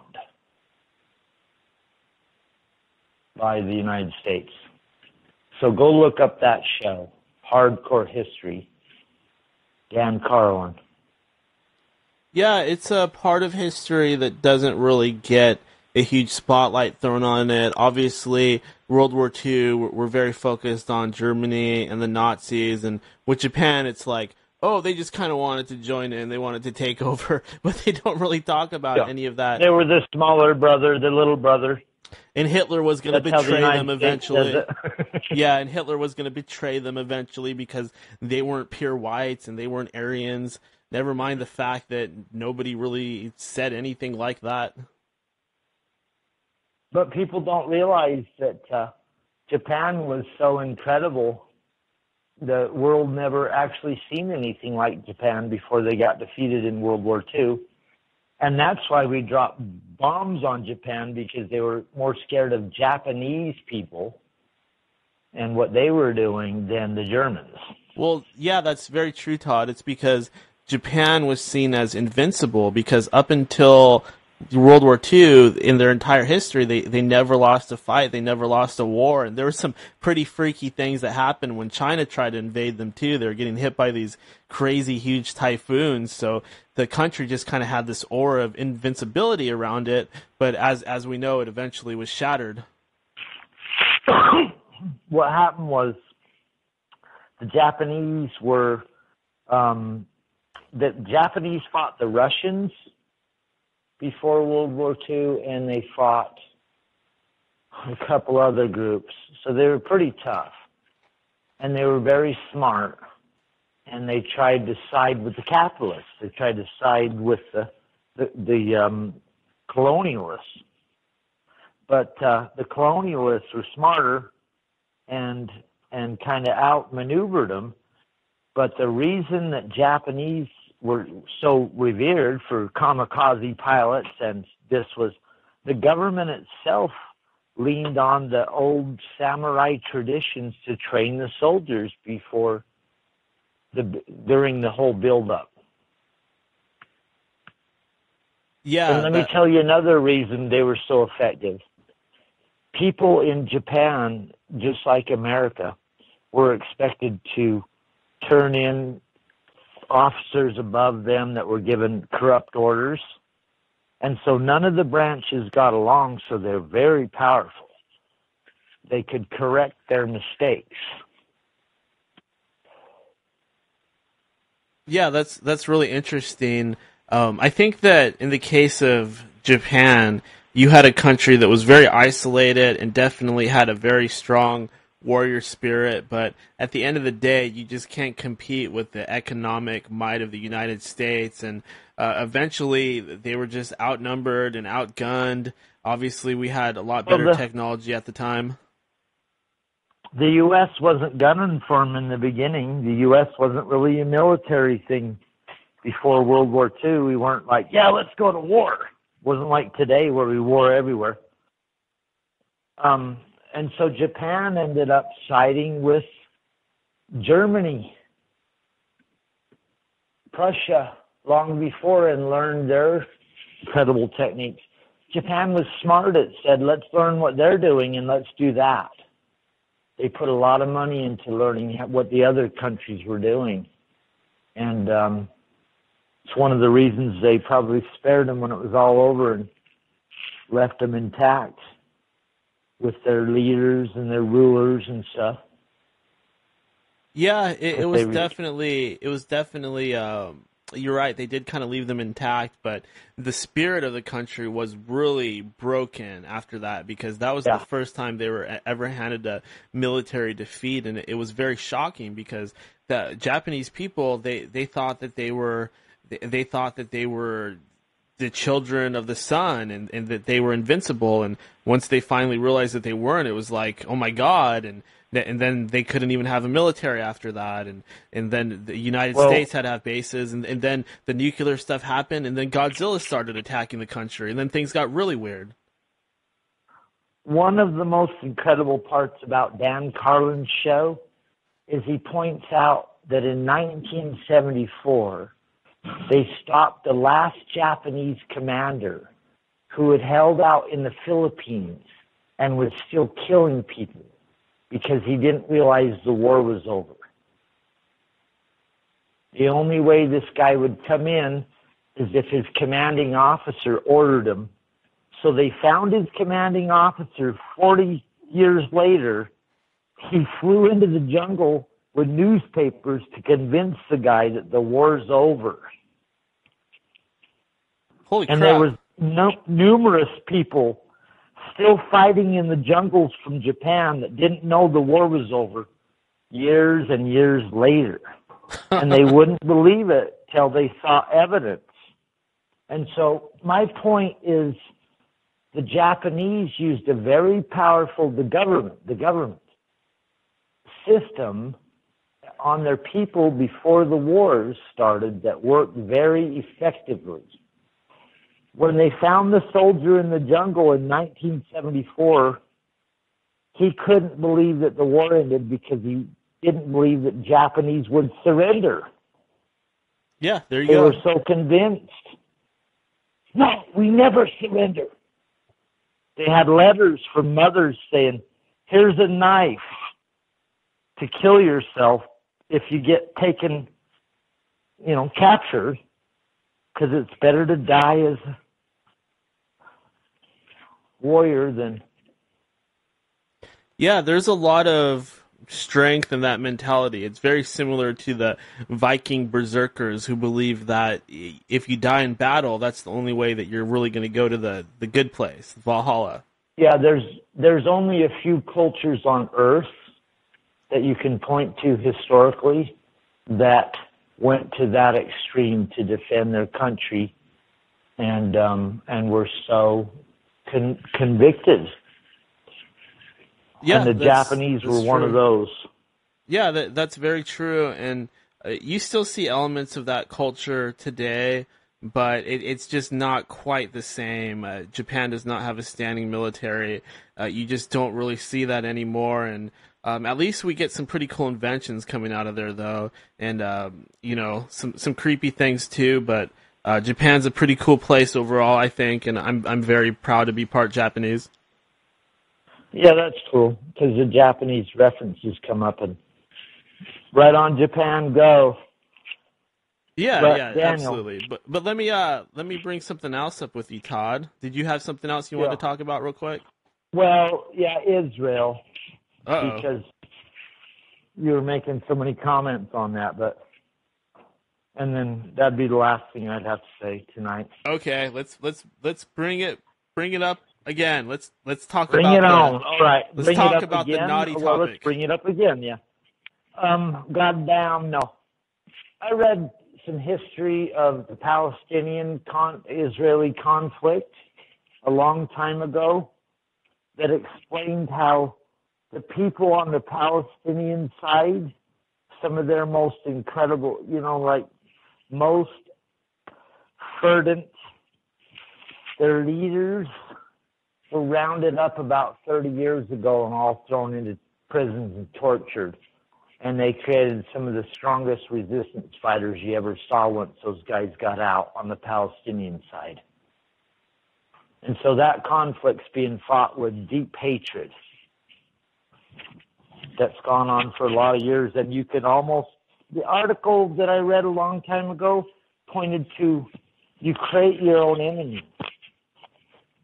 That's why Israel treated them like that, so they could make the worst guys you've ever seen in your life come back and fight you. Yeah, that's very true. In fact, it's you see it every so often. You see it like they'll say, "Oh, this certain person was released out of an Israeli prison. They were kept there for 5 years," and it's all over the the media for the other side, the Palestinians and all of them. There's definitely two sides to the story, and I do know that there are indeed Muslim terrorists who will strap a bomb to their chest and run into a shopping center, and there's things like that happen.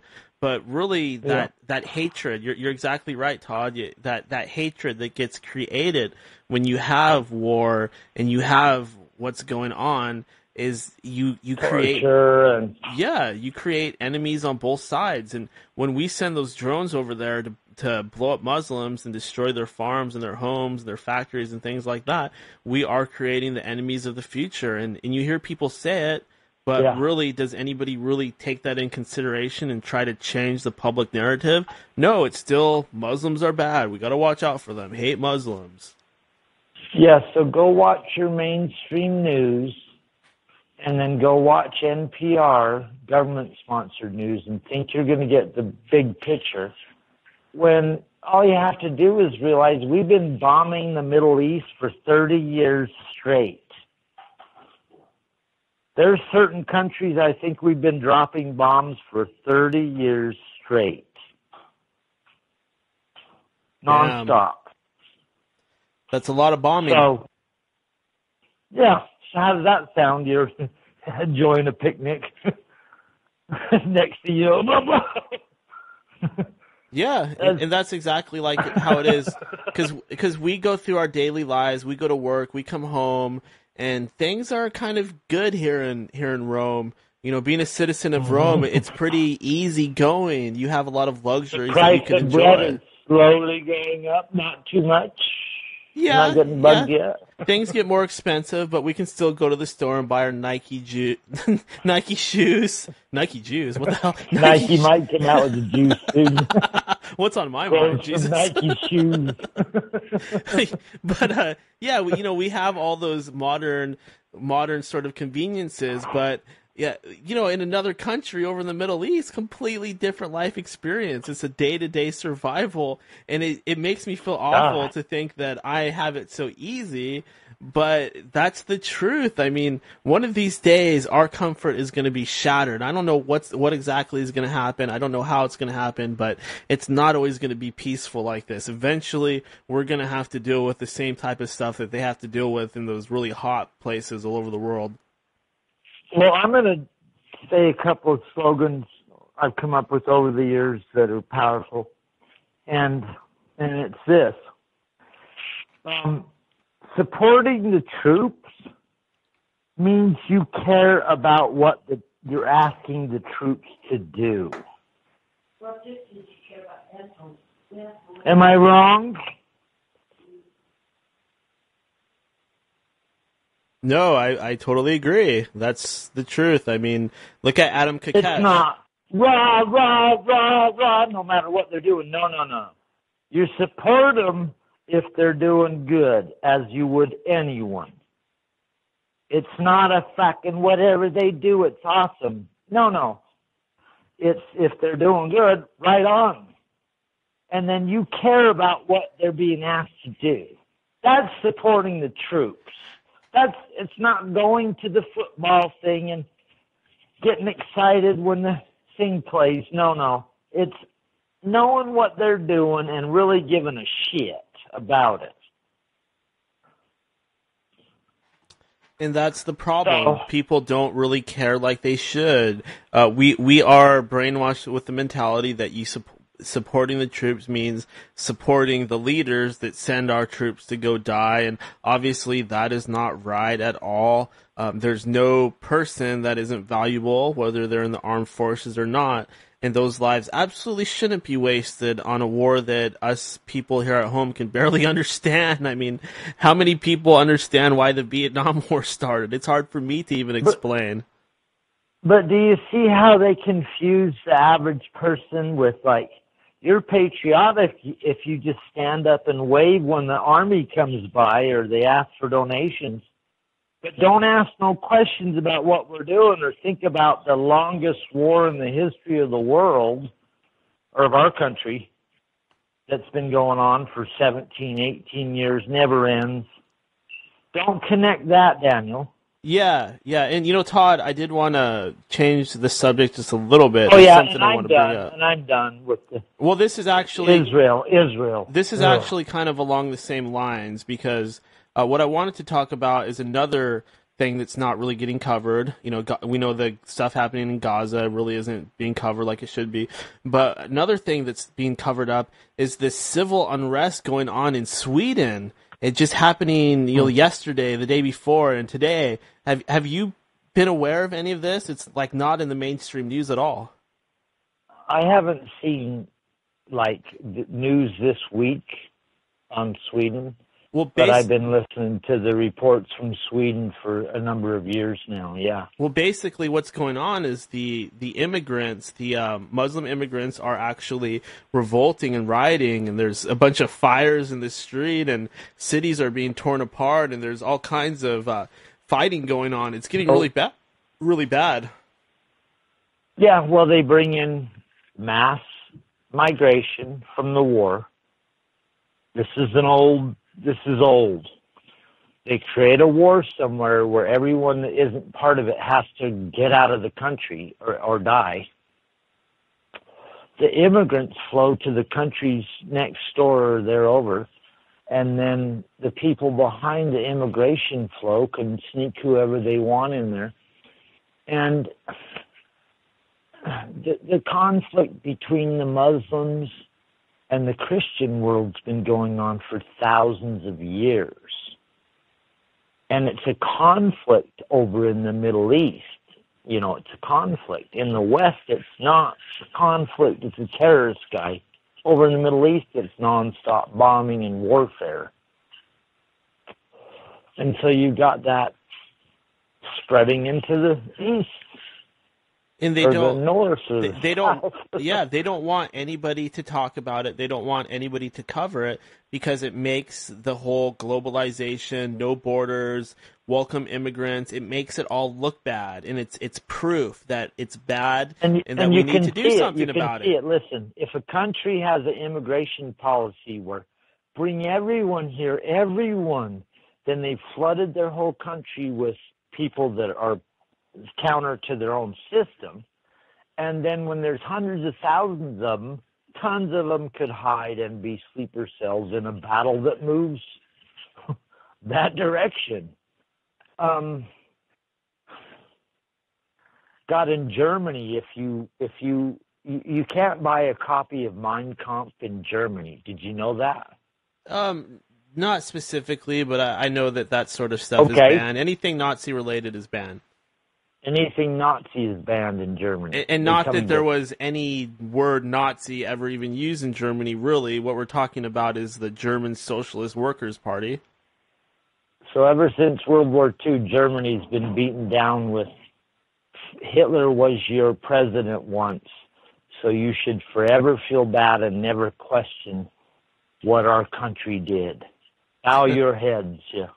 Exactly. There. You were born a piece of shit, a horrible racist Nazi piece of shit. You are horrible, that would only make you rebel. That would only make you rebel if you realized, I'm not that. I wasn't that.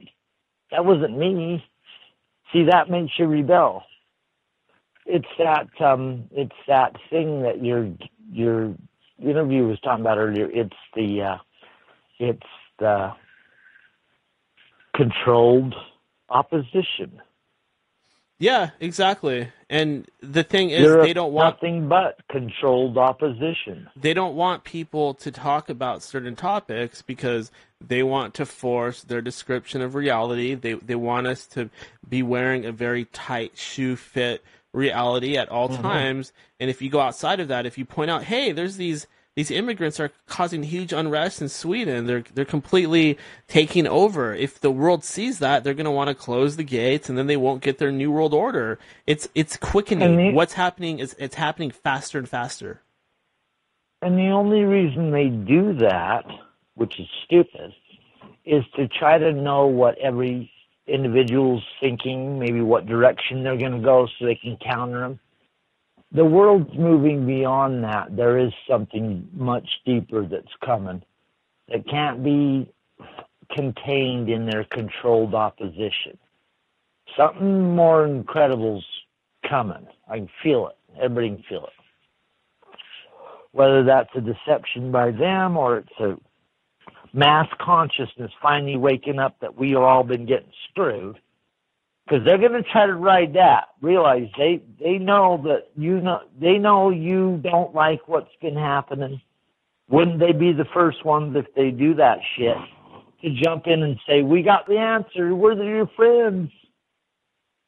I'm with you." Yeah, that's exactly. They already know. And it's getting worse. If you talk about these topics, if you question an event, it's considered hate speech. And if you say anything negative about immigrants, you're hateful. It's going completely insane. And these so-called liberals, they're really just people that are being massively manipulated. That's all that they are at this point. And the conservatives too.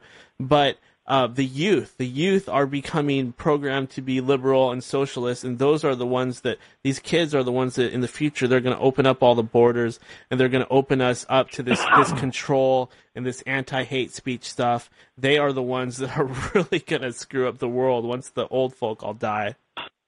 Yep, and that's why they're really piling everything they have on the youth. They're going to try to twist the youth's minds in their direction. They're masters at it. They've been practicing this for thousands of years. They have war colleges, Daniel. Send their brightest minds to figure out how to defeat any kind of resistance to their never-ending military-industrial complex war system. But Yeah. guess what? In the United States, it won't last because you run out of money. Yeah, And that's the plan. That's exactly it. There are institutions that were created and funded by this whole network of Illuminati, New Age, councils, United Nations, CFR, Trilateral, Bilderberg. By that whole group, they funded these institutions. What's that one called? That main one that everybody talks about? The CFR, Trilaterals? No, it's like Bilderbergers? It's a place where they came out with all these. They did all these studies. It's that's the fucking. It's the Institute. The Institute. Yeah, it's on the tip of my tongue. The one that discusses all the society's issues long ago. Yeah, not Brookings. Mad Martian brings it up all the time. Yeah, not Brookings, but the other one. Brookings. It's not Brookings? Brookings is one of them, but there's another one too, and it's like on the tip of my tongue. Tavistock. Thank you. The English one. That was earlier. That one figured out that you use music to control the consciousness. Yeah. Brought out all the rock and roll bands, the Beatles, the Rolling Stones, the control of your consciousness. Exactly. Yeah. The Tavistock Institute and Brookings and the Jason Society and all the millions of other ones out there. These are the groups. Oh, and CERN. CERN's one of them too. Oh yeah. Yeah. NASA's at all. Or DARPA. So when you're Masato, was that his name? Masato. He mentioned you get to the point where you wonder if anything's real. You know, you're wondering if the moon's real. You're wondering if the Earth's flat. It gets pretty deep. Just look at the pictures. I wonder what is real. I wonder what is real. What is real? Uh-huh. What is real? That's kind of a tagline. I don't know what is real. I like when you asked Stuart Swerdlow that. He said, like, Israel. What is real? He's like, huh? Yeah, I can see what you're saying, Channel. My point to the Israel Gaza Strip is that it's a quagmire. It's a red herring. As soon as you start talking about it, they see you. Hey, there's one. Yeah, I agree. And they got both sides funded. But you're not wrong about Zionism. Yeah, I agree. Zionism. But the thing is, Todd, get it closer, Daniel. The thing is that don't blame. It's getting to the point now. It's getting to the point now where they're doing that about other topics too. Mm-hmm. Sandy Hook, 9/11 are becoming topics that are just as bad to bring up as Israel. But here's what all you have to do. When you're talking about Zionism, you just say, not blaming every person in Israel. And I'm not blaming every Jewish person because there's wonderful Jewish people out there. But there is a Zionistic movement. It exists. Go look it up. They want the whole world. That's their stated goal. Go look it up. So you're not kidding when you say that. But it's not all Jewish people, and it's not all the people of Israel.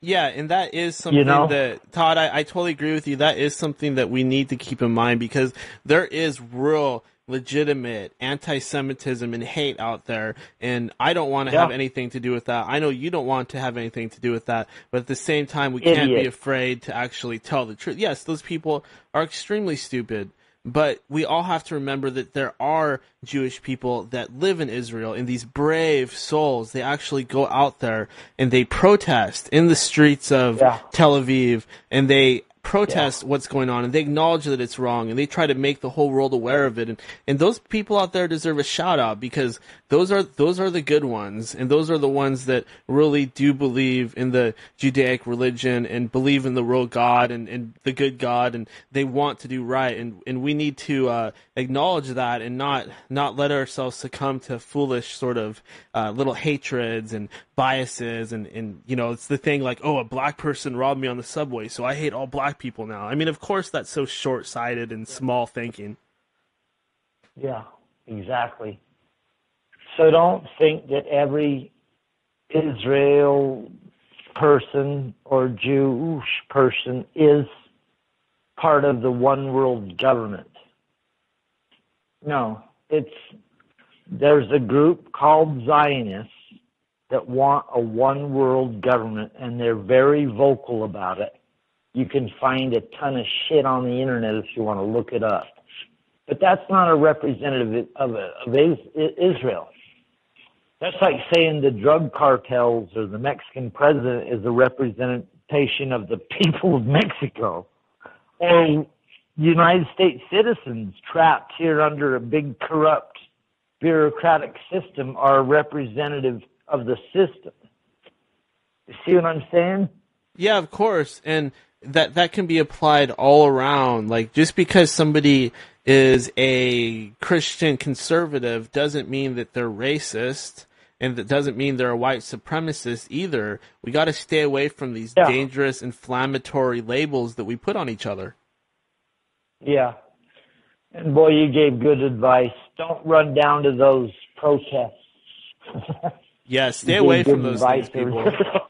Stay away from those things. You don't want to get involved in that. I love Trump. Next thing you know, you're getting punched out. Oh, sure, it could happen. Don't. I don't recommend going out there wearing a "Vote for Trump" T-shirt. You could get assaulted for that. Yeah, there you go. There you go. I mean, it's hey, knock your ass out. Yeah, and everybody should be free to wear and do and say whatever they want to, but just keep in mind that that is the climate that's being created by these manipulators. And if you go out there and you think that you can, you know, you think nothing bad can ever happen Take to them you. head on. Yeah, you're gonna fight Hitler by Trump. If you think Trump's Hitler, by going out in the street punching out a couple of punk teens. Yeah, well, it's not happening. A lot of those people that are out there are being paid to do it. They're putting out ads on Craigslist that says if you hate Trump and you want to make money hating Trump, then we'll pay you to go out there and raise hell. And these freaking kids are getting paid $15 an hour to go out there and wear masks and beat people up. And Daniel, do you know how easy it would be to get a couple really good trained guys, like 2 or 3, that are also in masks, that can kind of guide them and really throw a bull or two, or, you know. Provocateurs. And so don't fall for that, and realize that we're all being played by this. This doesn't represent 1%. Not even 1% of the country, Daniel, feels like this. Yeah, very true.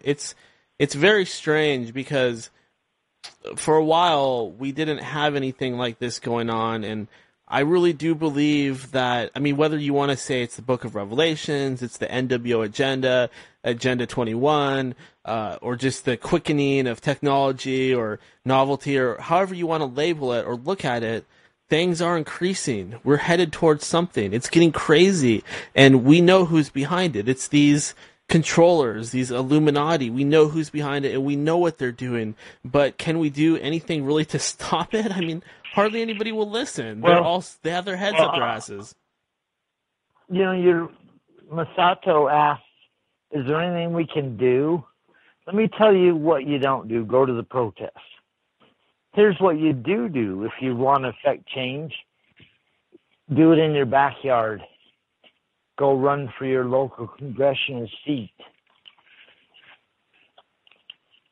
There you go. Or run for dog catcher. Start a podcast. You start local.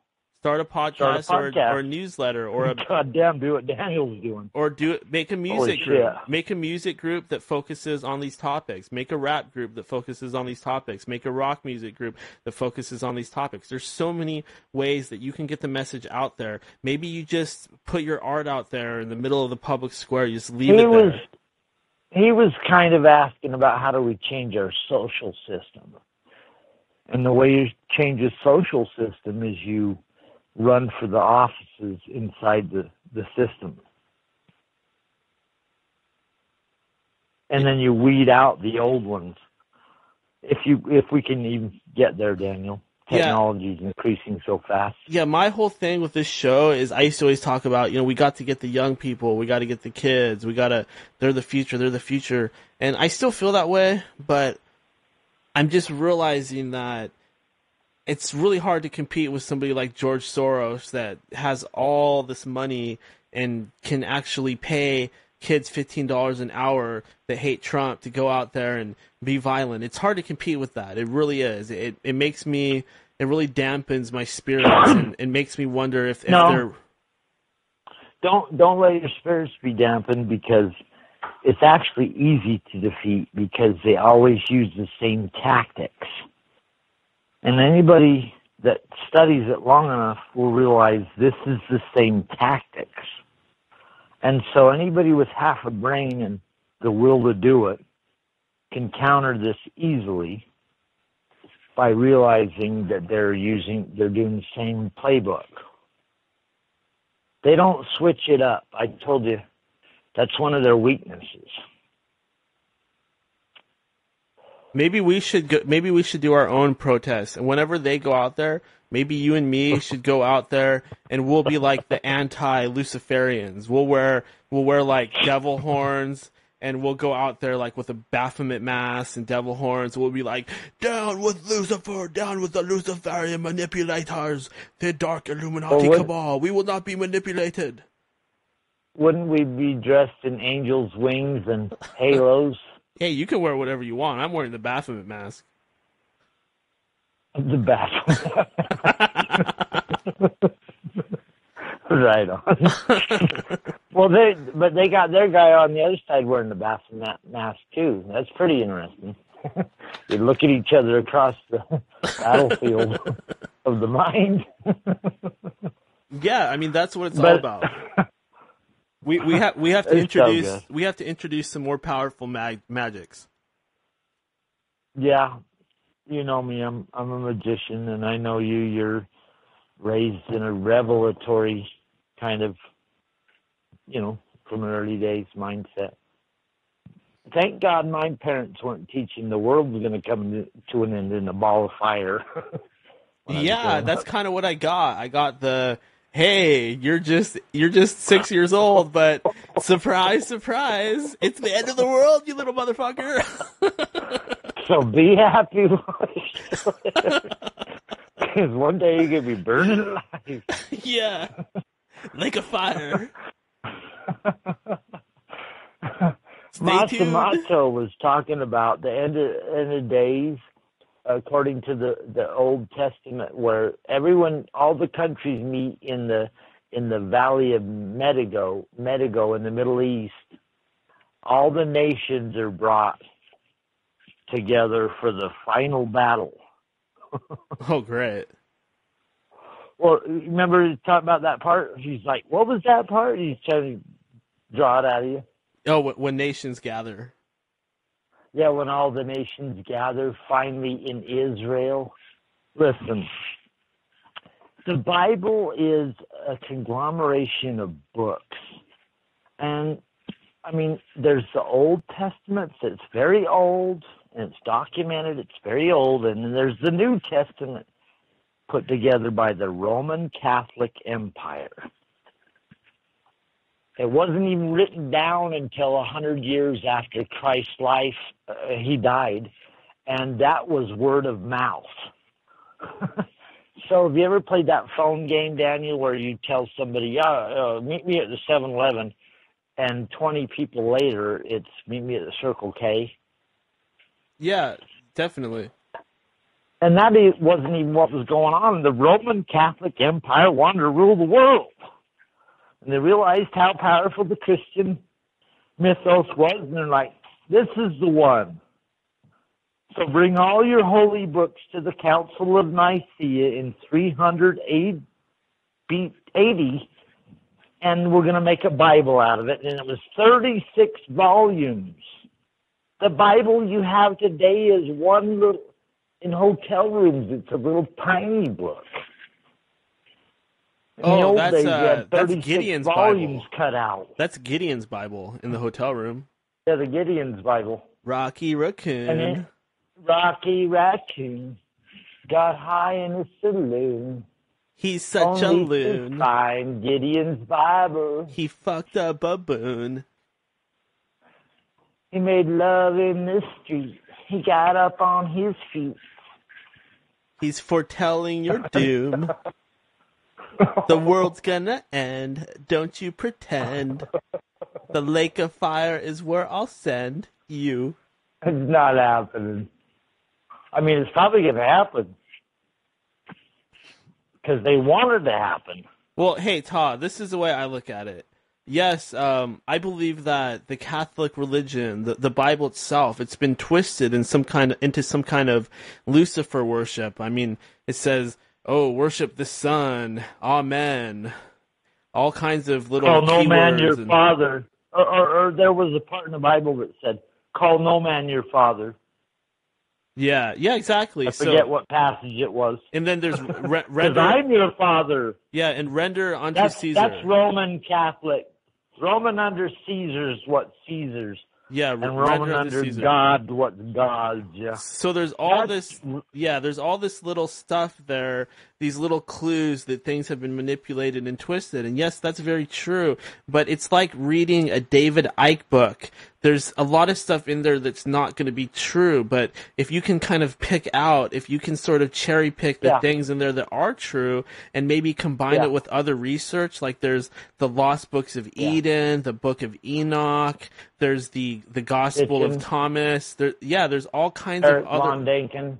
Yeah, there you go. There's all kinds of other areas that you can explore that are related to the biblical stuff, and really the Old Testament is just it's a Hebrew retelling of ancient Sumerian history. So a lot of that stuff coincides perfectly with actual historical records from Mesopotamia. It does, and if you want the widest view possible, read the largest number of sources possible on any subject. Well, this is what you told me, Todd. This is what you told me. You said that a person should just put on belief systems like jackets and try one on and take it off and try another one on, and that's all I'm doing. I'm just trying them on. No, I told you that that's a very powerful technique to make you realize the power of belief systems. That's what I told you. And that's what I'm doing. Crowley, I'm just trying on different belief systems. And I'm gonna address Crowley too, because he was disparaged, which is fine. Disparage him, but disparage him in the right way. That's what you're not getting here about Crowley.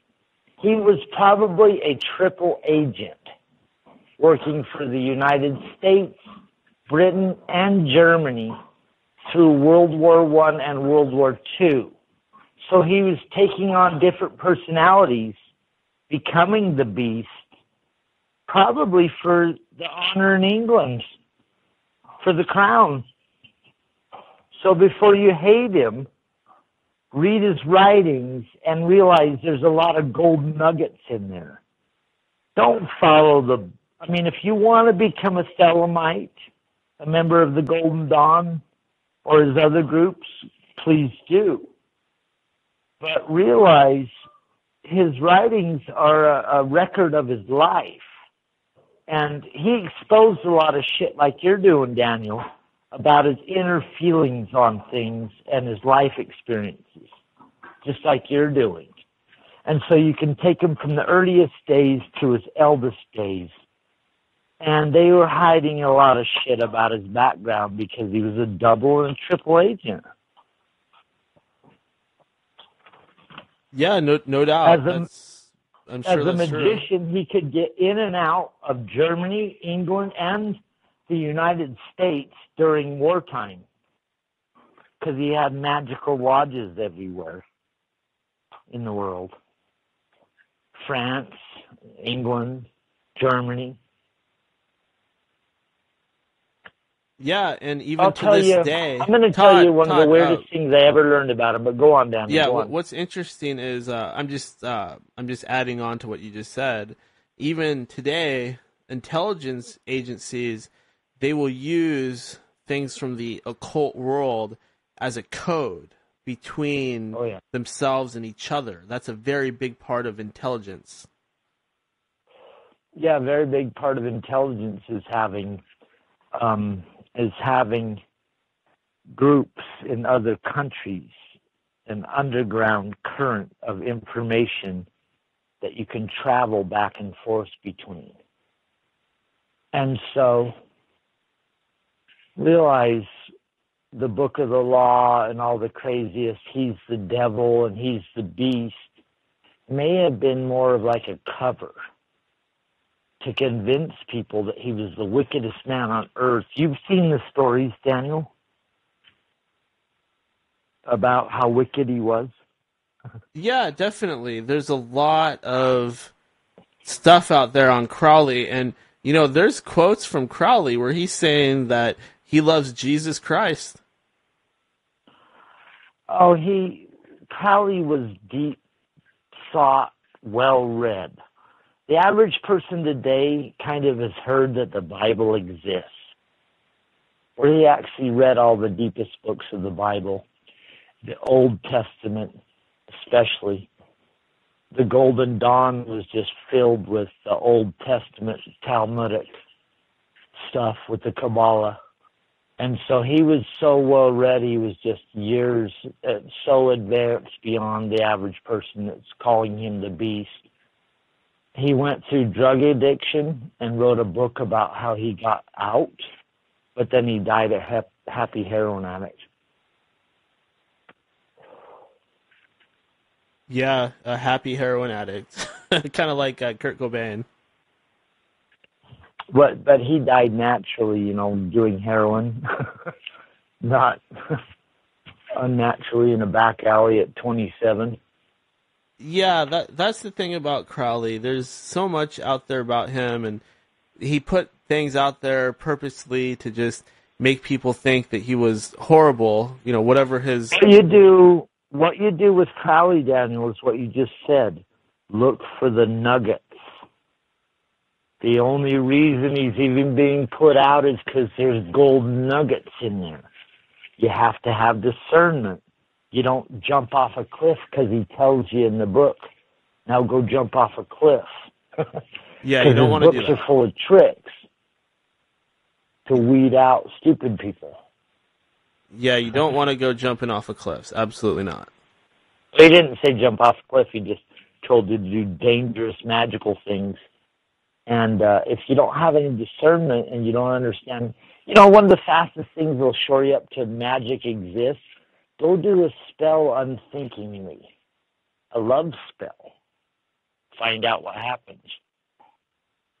If you don't think it's real. Like Masato was saying, your thoughts influence reality. Your show has a wide effect, Daniel. Well, hey, Todd, unfortunately, I didn't realize how long we were talking. I got to let you go, buddy. I hear you, my man. No, it sounds good. Sounds good. I'll let you go, brother. All right. Talk to you later. Bye. Talk to you later, Chief. Well, everybody, thank you for joining me. I do have to end the show a little short, so go to endofdaysradio.com, and I will see you next time. Thanks.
Fuck yeah.